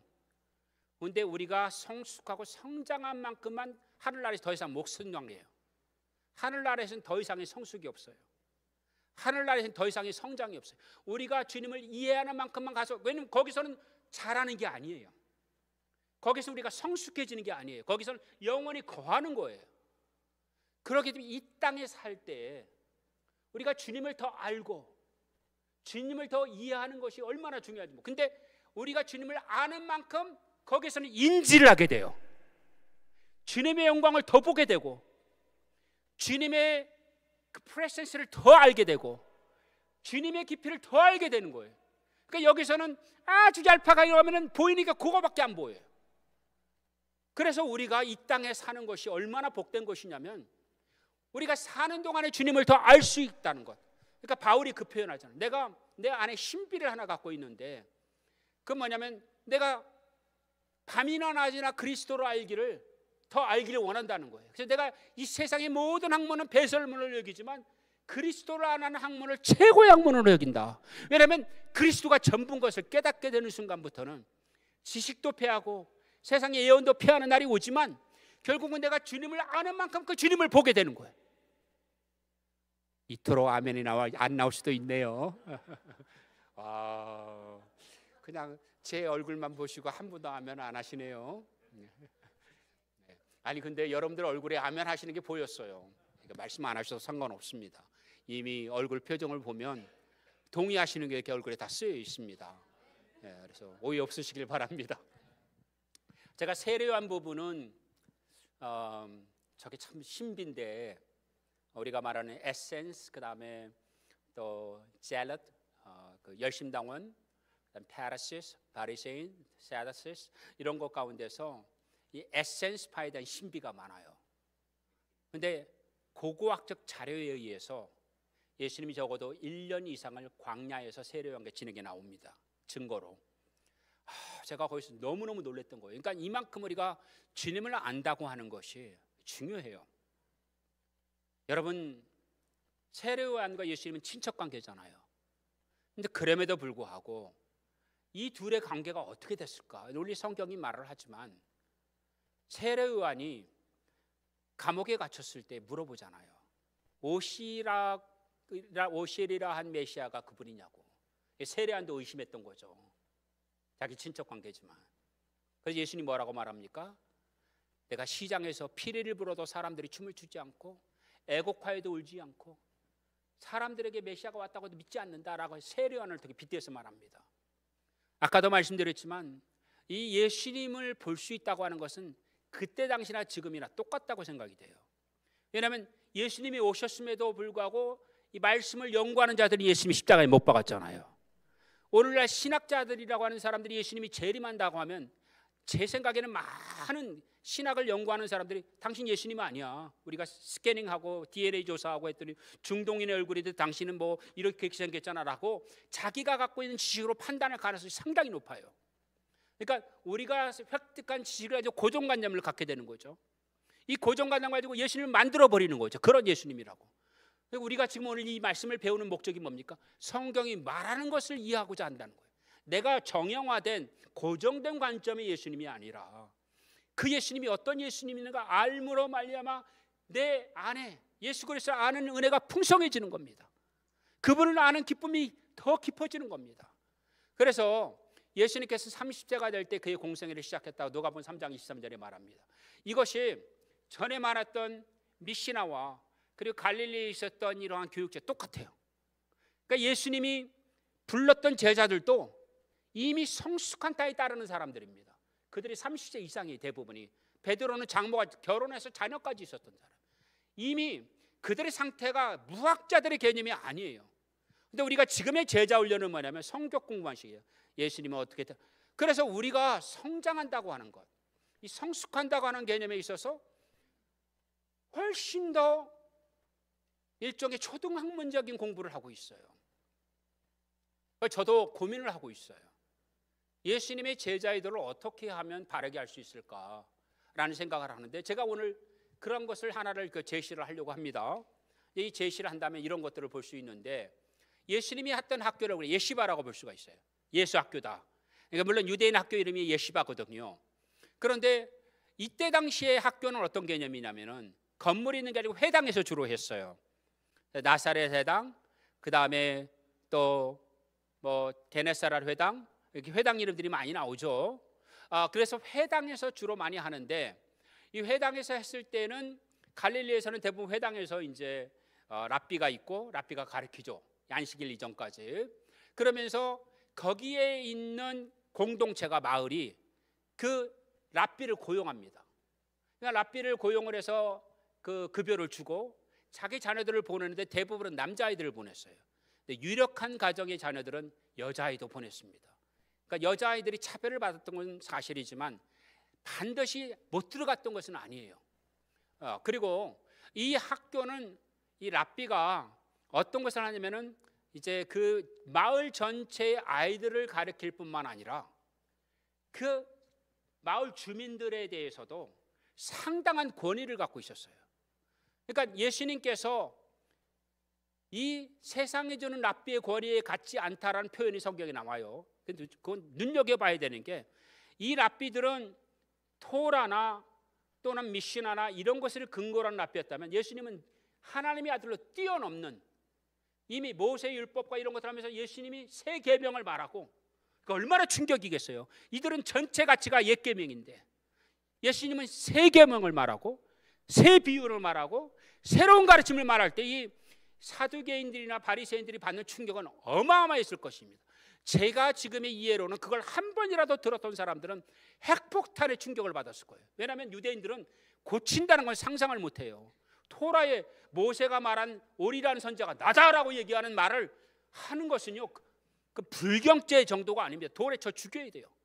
그런 말들을 예수님은 매번 하시는 거예요. 그리고 비유를 여러 말씀하실 때 이게 뭐냐면은 구약의 모든 것을 꿰뚫는 여러분의 포도나무의 비유, 갈대의 비유, 탈무드에 나오는 얘기들이에요. 근데 제가 보고 얼마나 충격을 받았는지 몰라요.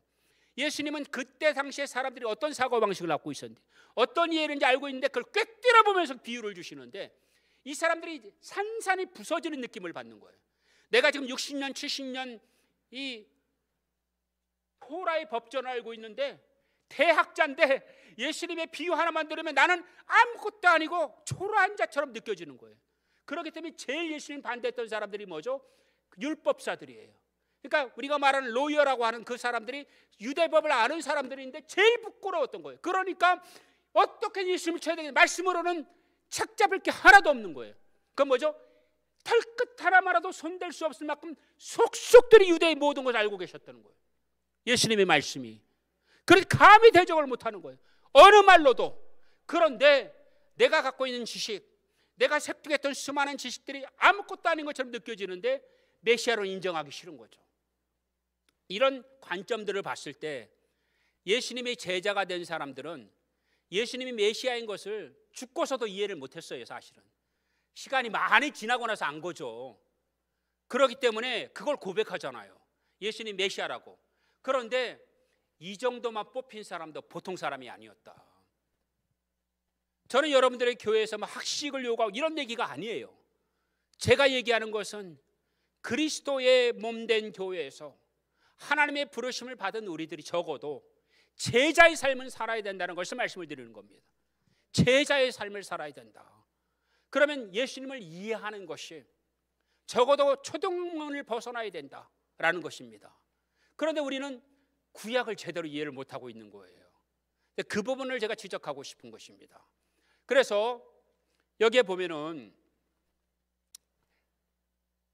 이 갈릴리의 나사렛이나 게네사렛이나 뭐 여러 가버나움이라든지 이런 곳에 있었던 학교의 이름을 우리가 벳세페르이거든요. 여러분들 세페르라는 얘기가 세페렘이라는 단어를 들어보셨을 것입니다. 서기관들.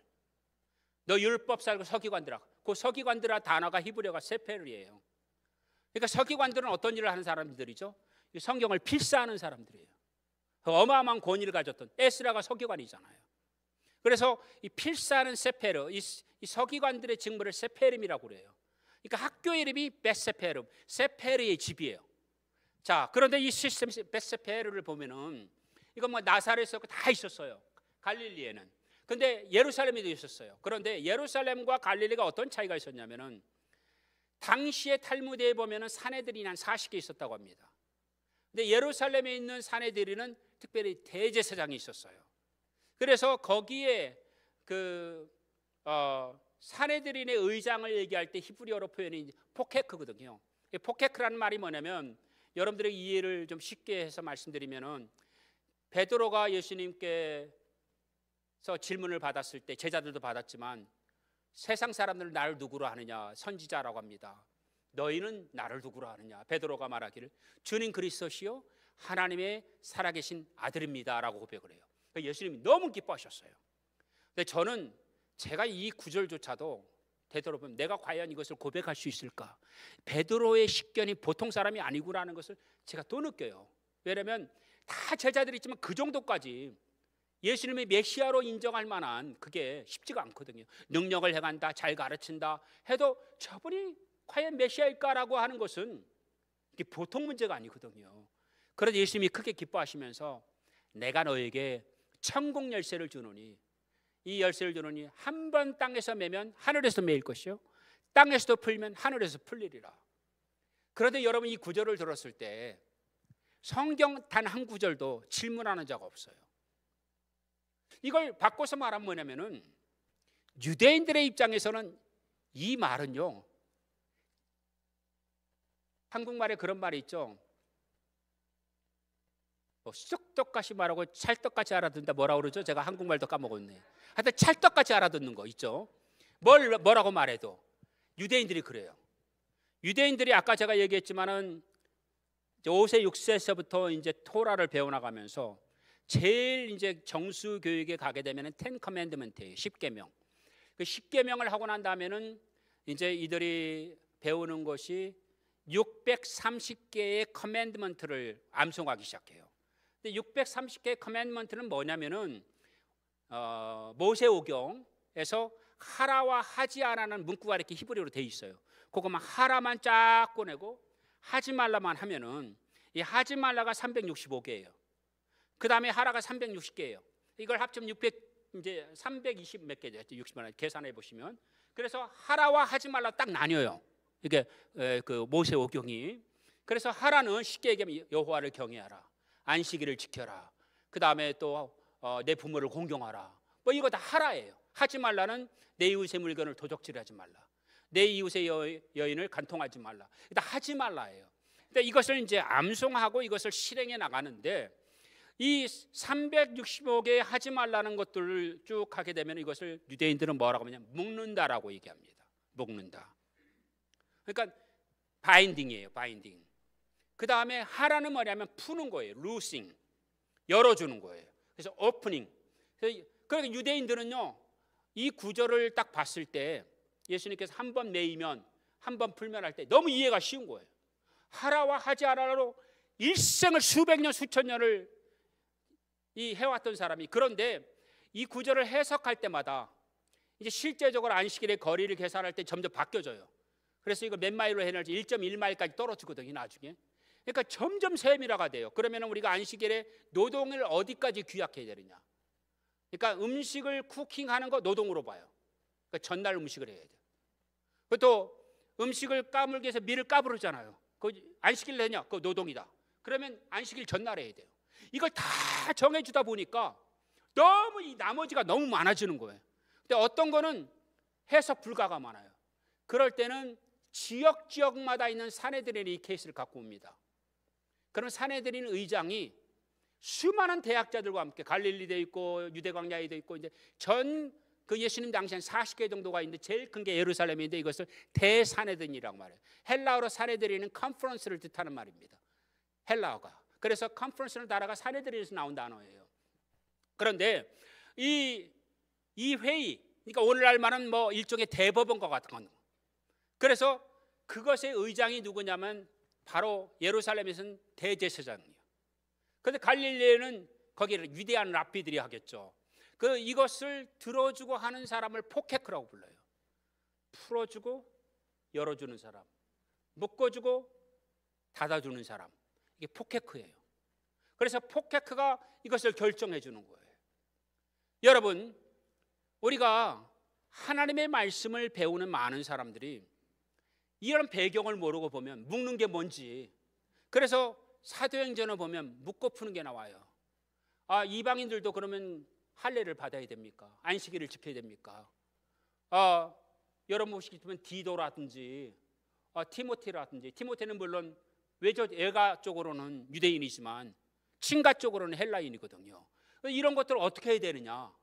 그래서 사내들이는 갈 수가 없잖아요. 그래서 예루살렘 공의회, 그래서 카운실이라는 단어를 썼지만 원래는 제루살렘 사내들이네요. 그것도 어떤 의미에서는. 근데 이것을 누가 합니까? 그 포케크 역할을 한 사람이 우리가 생각했던 베드로인 줄 알았는데 의외의 인물이 나오죠. 예수님의 형제였던 야고보가 서서 베드로, 우리 조상들도 못하는 것을 내어서 그 이방인들에게 하게 하는 것을 온당치 못하다. 우상에게 목매여 죽인 것과 피를 흘린 것과 간음하는 것과 그 다음에 이런 것들은 이런 걸 빼고는 다 풀어줘라. 그래서 포케크 역할을 하는 것입니다. 그러므로 풀어주는 거죠. 여러분, 이 베스펠, 이 놀라운 이 학교는 어릴 때부터 이것을 했을 때 예수님의 말씀을, 어떤 말씀을 하든 이들은 이런 교육을 있었기 때문에 찰떡같이 알아듣는 거예요. 한번 매이고 할 때도 교회를 하면 이렇게 되는구나. 그런데 이방인들은 그걸 제대로 이해한 사람이 누구나, 예수님의 비유도 우리가 지금 이해 쉽지만 유대인들이 이해하는 강도는 훨씬 달라요. 너무나 달라요. 그래서 내가 유대인이 되라는 말이 아니라 유대인들이 이해하는 배경을 보면 우리가 풍성해져요. 예수님을 알고 예수님을 닮아가고 예수님을 따라가는 것이 훨씬 더 풍성해지고 아름다워져요. 내가 여러분들이 주대자이자가 되라는 말이 아닙니다. 그런데 이 풍성함이 사라져요. 그래서 바울이 고백을 했어요. 너희 이방인들을 결코 자고하면 안 된다. 로마서 8장에 뭐라고 말합니까? 너희는 창감나무가 아니다. 창감나무는 이스라엘인데, 이스라엘의 창감나무인데, 트루 올리브인데 이방인들 너희들이 드래프팅, 접붙임을 받았다. 그래서 그 바울의 비유가 대단해요. 왜냐하면 뿌리와 줄기가 이스라엘이에요. 그 말씀을 이해하는 것, 거기에 수분이 올라오고 영양분이 올라오는 것이 그 구약에서 주셨던 말씀들이에요. 그래서 그 영양분이 올라가는 가지가 이방인인 거예요. 근데 우리만 우리식으로 해석하면 유대인들과 끊어져 버린 뭐죠? 우리식으로 해왔던 거, 2000년 동안 교회사가. 그러니까 우리식으로 틀린 해석들을 너무나 많이 했던 거예요. 그 중에 하나도 바로 뭐냐면은 예수님의 제자들이 이렇게 했을 것이라고 하는 얼토당한 uneducated, unlettered라는 표현을 너무 자주 썼단 말이에요. 무식한 사람들이 아닙니다. 이들은 예수님의 말씀을 찰떡같이 잘 알아듣는 사람들이에요. 아멘 좀 해보세요. 여러분들이 우리 안성수 목사님 설교하면요, 아멘을 크게 해주시면 목사님을 제일 후원 많이 해주는 게 정말 저는 그렇다고 생각해요. 아멘 해드리는 거예요. 왜냐하면 정말 목회자는 그걸로 힘을 얻어요. 그래서 나는 우리 안성수 목사님이 지구상에 제일 훌륭한 목사님 됐으면 좋겠어요. 우리 사람 만들어가는 거예요. 서로 격려하고. 저렇게 훌륭한 목사님이 계시는데 저한테는 한 번도 안 해도 돼요. 근데 다음 주부터는 여러분들이 우리 목사님 말씀을 아멘 해주시고 그러면 정말 막 예배가 은혜가 넘치고 눈물을 흘리고 막 기뻐하고 이렇게 될 줄 믿습니다. 그래서 이제 벳세페를 얘기를 하는데요, 이거는 이제 과정이 있어요. 4세부터 5세는 이제 초등 과정이라는 걸 배워요. 아까 말씀드린 건데, 이때 어떤 걸 회당에서 배우느냐면은 토라를 먼저 배우고요, 모세오경이에요. 그 다음에 뭐냐면은 성경을 읽고 쓰는 것을 배웁니다. 근데 이게 우리 붓글씨 배우는 거하고 비교도 안 돼요. 제가 지구상에서 제일 못하는 글씨를 못 써요. 근데 우리 아버님이 천재 소리를 들었던 분이거든요. 동양 고전에 완전히 조예가 깊으신 분인데, 저희 이모부하고 아버님이 제가 어렸을 때 한시를 써서 이렇게 서로 필답을 주고받았어요. 근데 우리 이모부는 가끔 가다가 저를 만나면 나는 너희 아버지 같은 대학자를 만난 적이 없다는 얘기를 하시고, 저는 이해가 안 됐어요. 그래서 저희 아버지가 쓴 한시를 액자에 만들어 팔았어요. 그리고 저희 이모부의 동생이 서울대학교 총장 박한상이에요.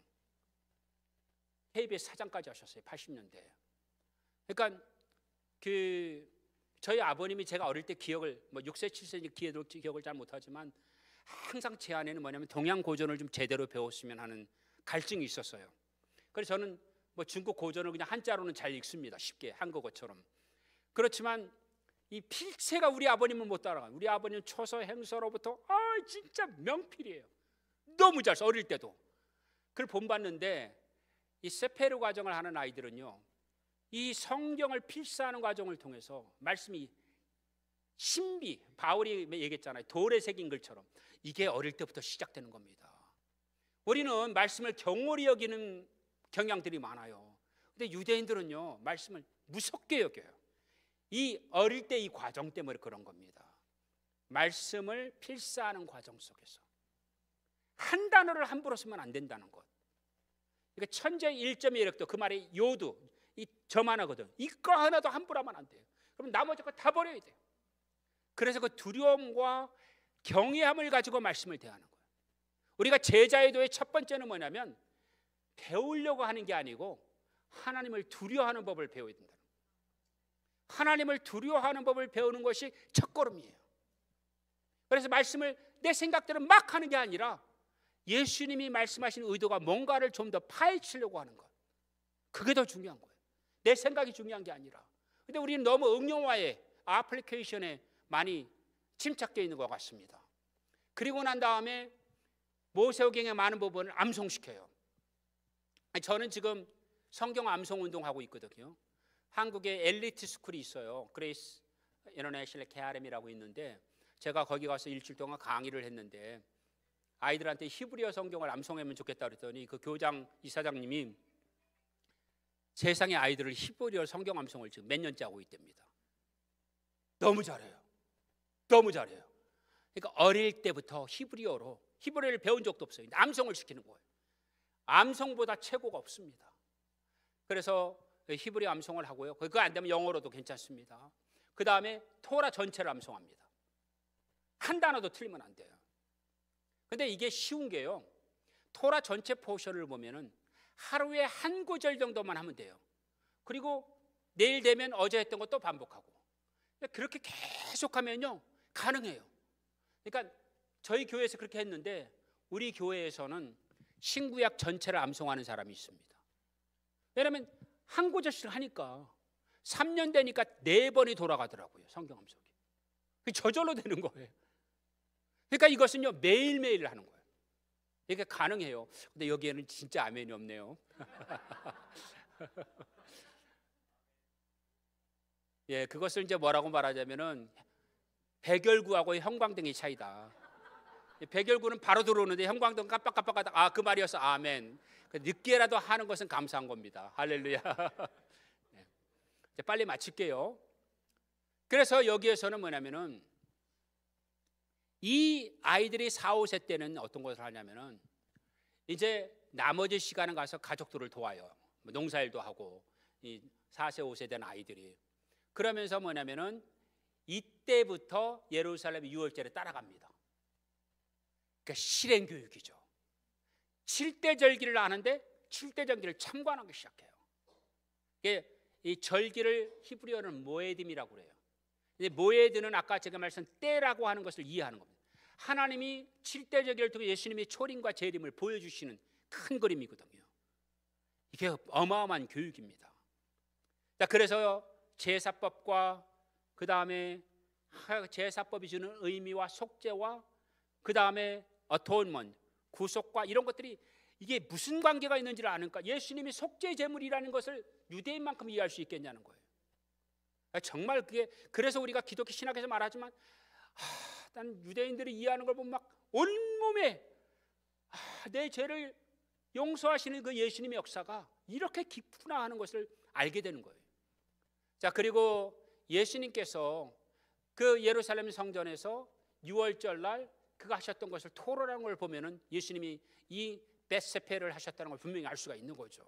나사렛 회당에서. 나사렛 회당은 예수님이 이미 이해하셨어요. 그 전에 그게 다 동네 사람이 아는 거죠. 그 다음에 하는 것이 벳세페르에서 벳미드라시예요. 이 벳미드라시는 좀 빨리 하겠습니다.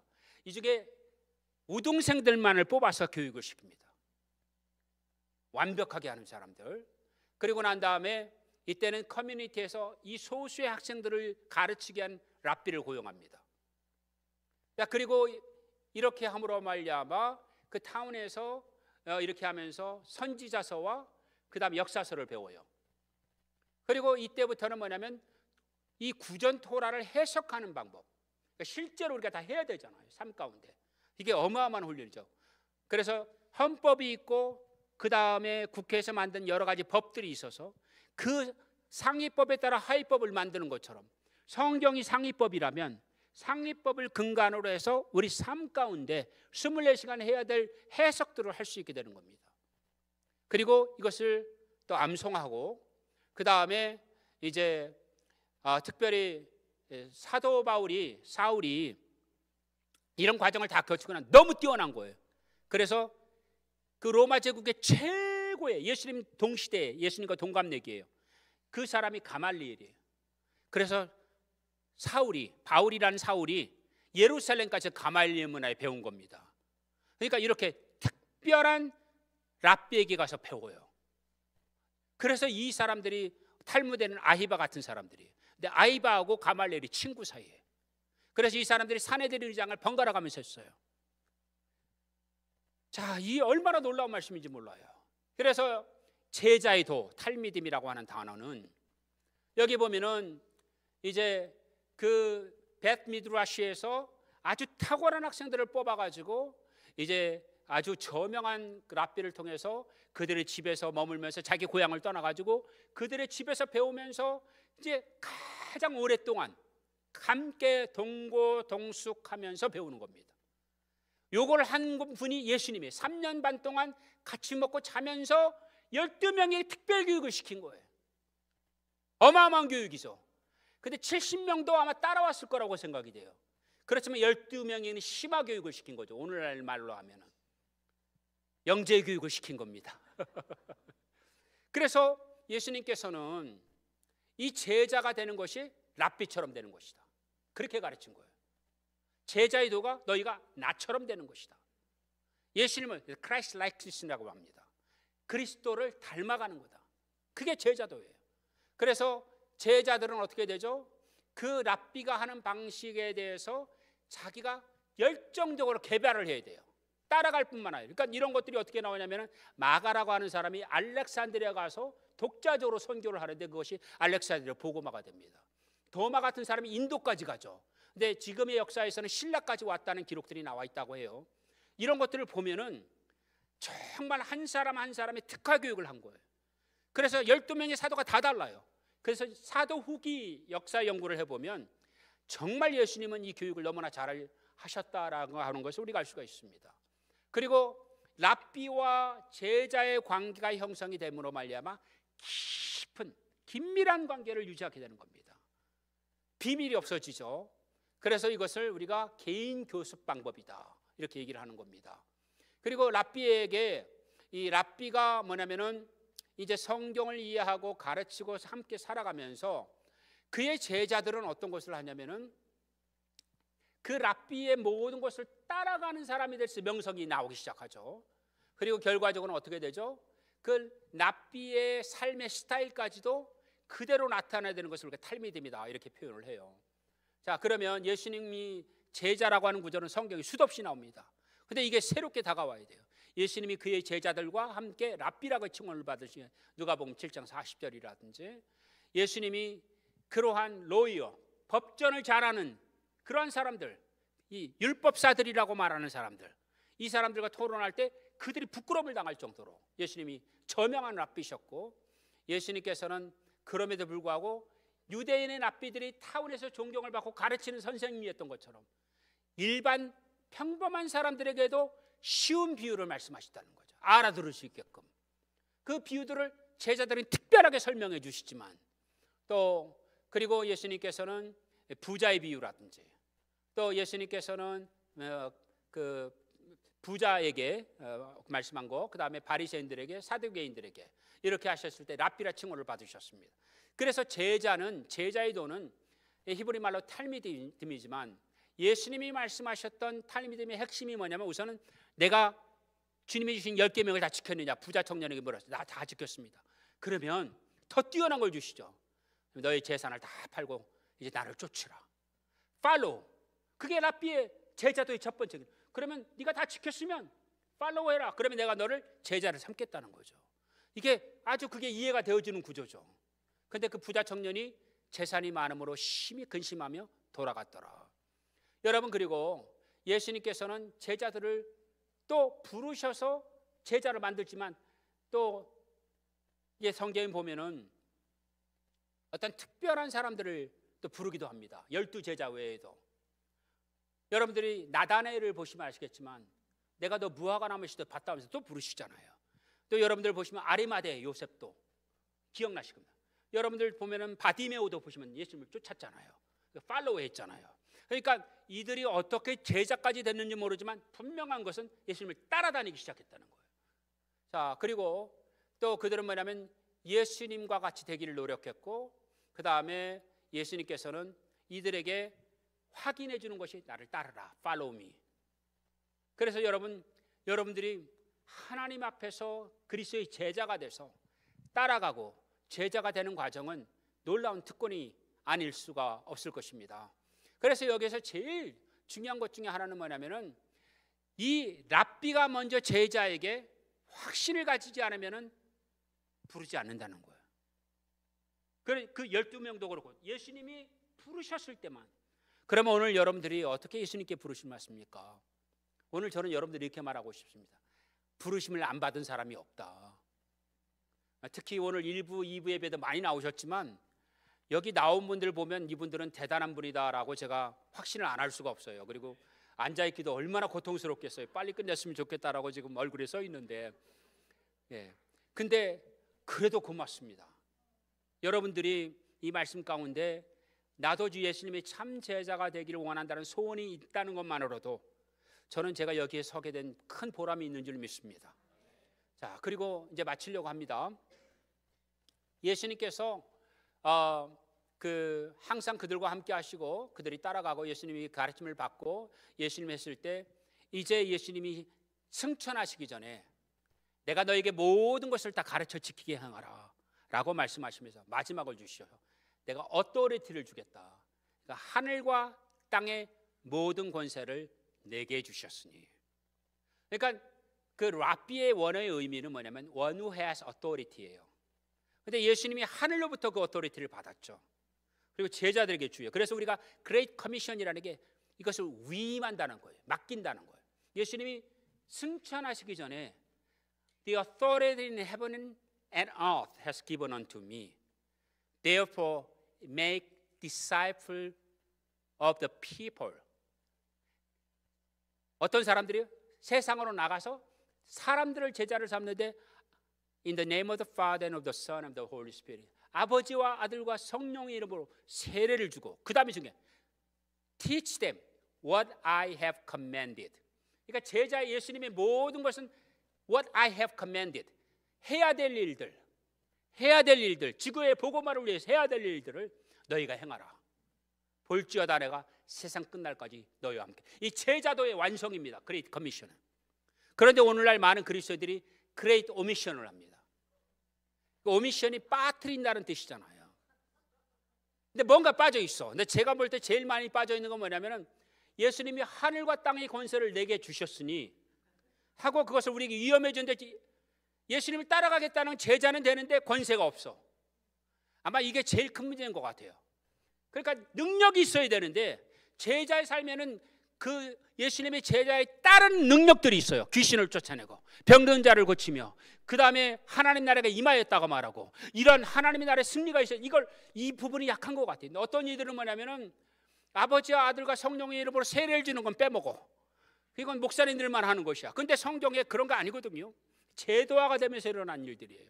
또 어떤 사람들은 뭐냐면 누가복음에 이렇게 돼 있어요. 무슨 독을 마실지라도 해를 받지 않고 뱀을 집을지라도 해를 입지 않는다. 근데 어떤 사람들은 뭐냐면 그걸 두려워하고 또 뭐 억지로 독을 마셔 죽은 사람도 있어요. 그런 의미가 아니에요. 독을 마시라. 미국의 유명한 부흥사가요. 뱀 10마리 놓고 해갖고 그날 죽었어요. 예, 실제로 일어난 사건입니다. 어리석게 해석하는 사람들이 있어요. 근데 이 말씀은 뭐죠? 세계 땅끝까지 가서 너희가 제자여로 내가 행했던 것을 나보다 더 큰 일을 행하라는 것입니다. 오늘 우리 주님을 기쁘시게 하는 것, 주님이 행했던 대로 행하는 것이며 더 큰 일을 행하는 것인 줄로 믿습니다. 기도하겠습니다. 오늘 제자가 되기를 원하시는 분은 한번 손을 들어 주십시오. 제자의 삶을 살기를 원하시는 분들은 일어서 주시기 바랍니다. 제자의 첫 번째 길은 예수님을 따르는 것입니다. 예수님을 따르겠다고 하시는 분들은 두 손을 들어 주시길 바랍니다. 그리고 여러분의 입으로 고백해 주시길 바랍니다. 주님, 내가 오늘부터 제자의 삶을 살기를 원합니다. 예수님을 닮기를 원합니다. 예수님이 주신 능력을 행하기를 원합니다. 예수님이 가르친 대로 남을 가르치기를 원합니다. 예수님의 말씀대로 세상을 이겨나가는 자가 되기를 원합니다.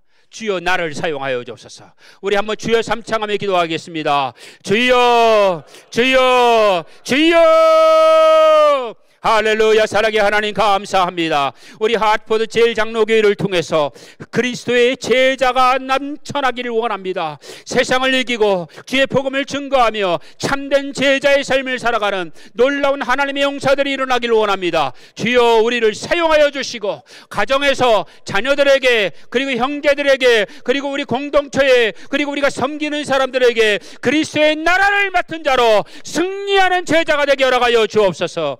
예수님의 이름으로 감사하며 기도하옵나이다. 아멘.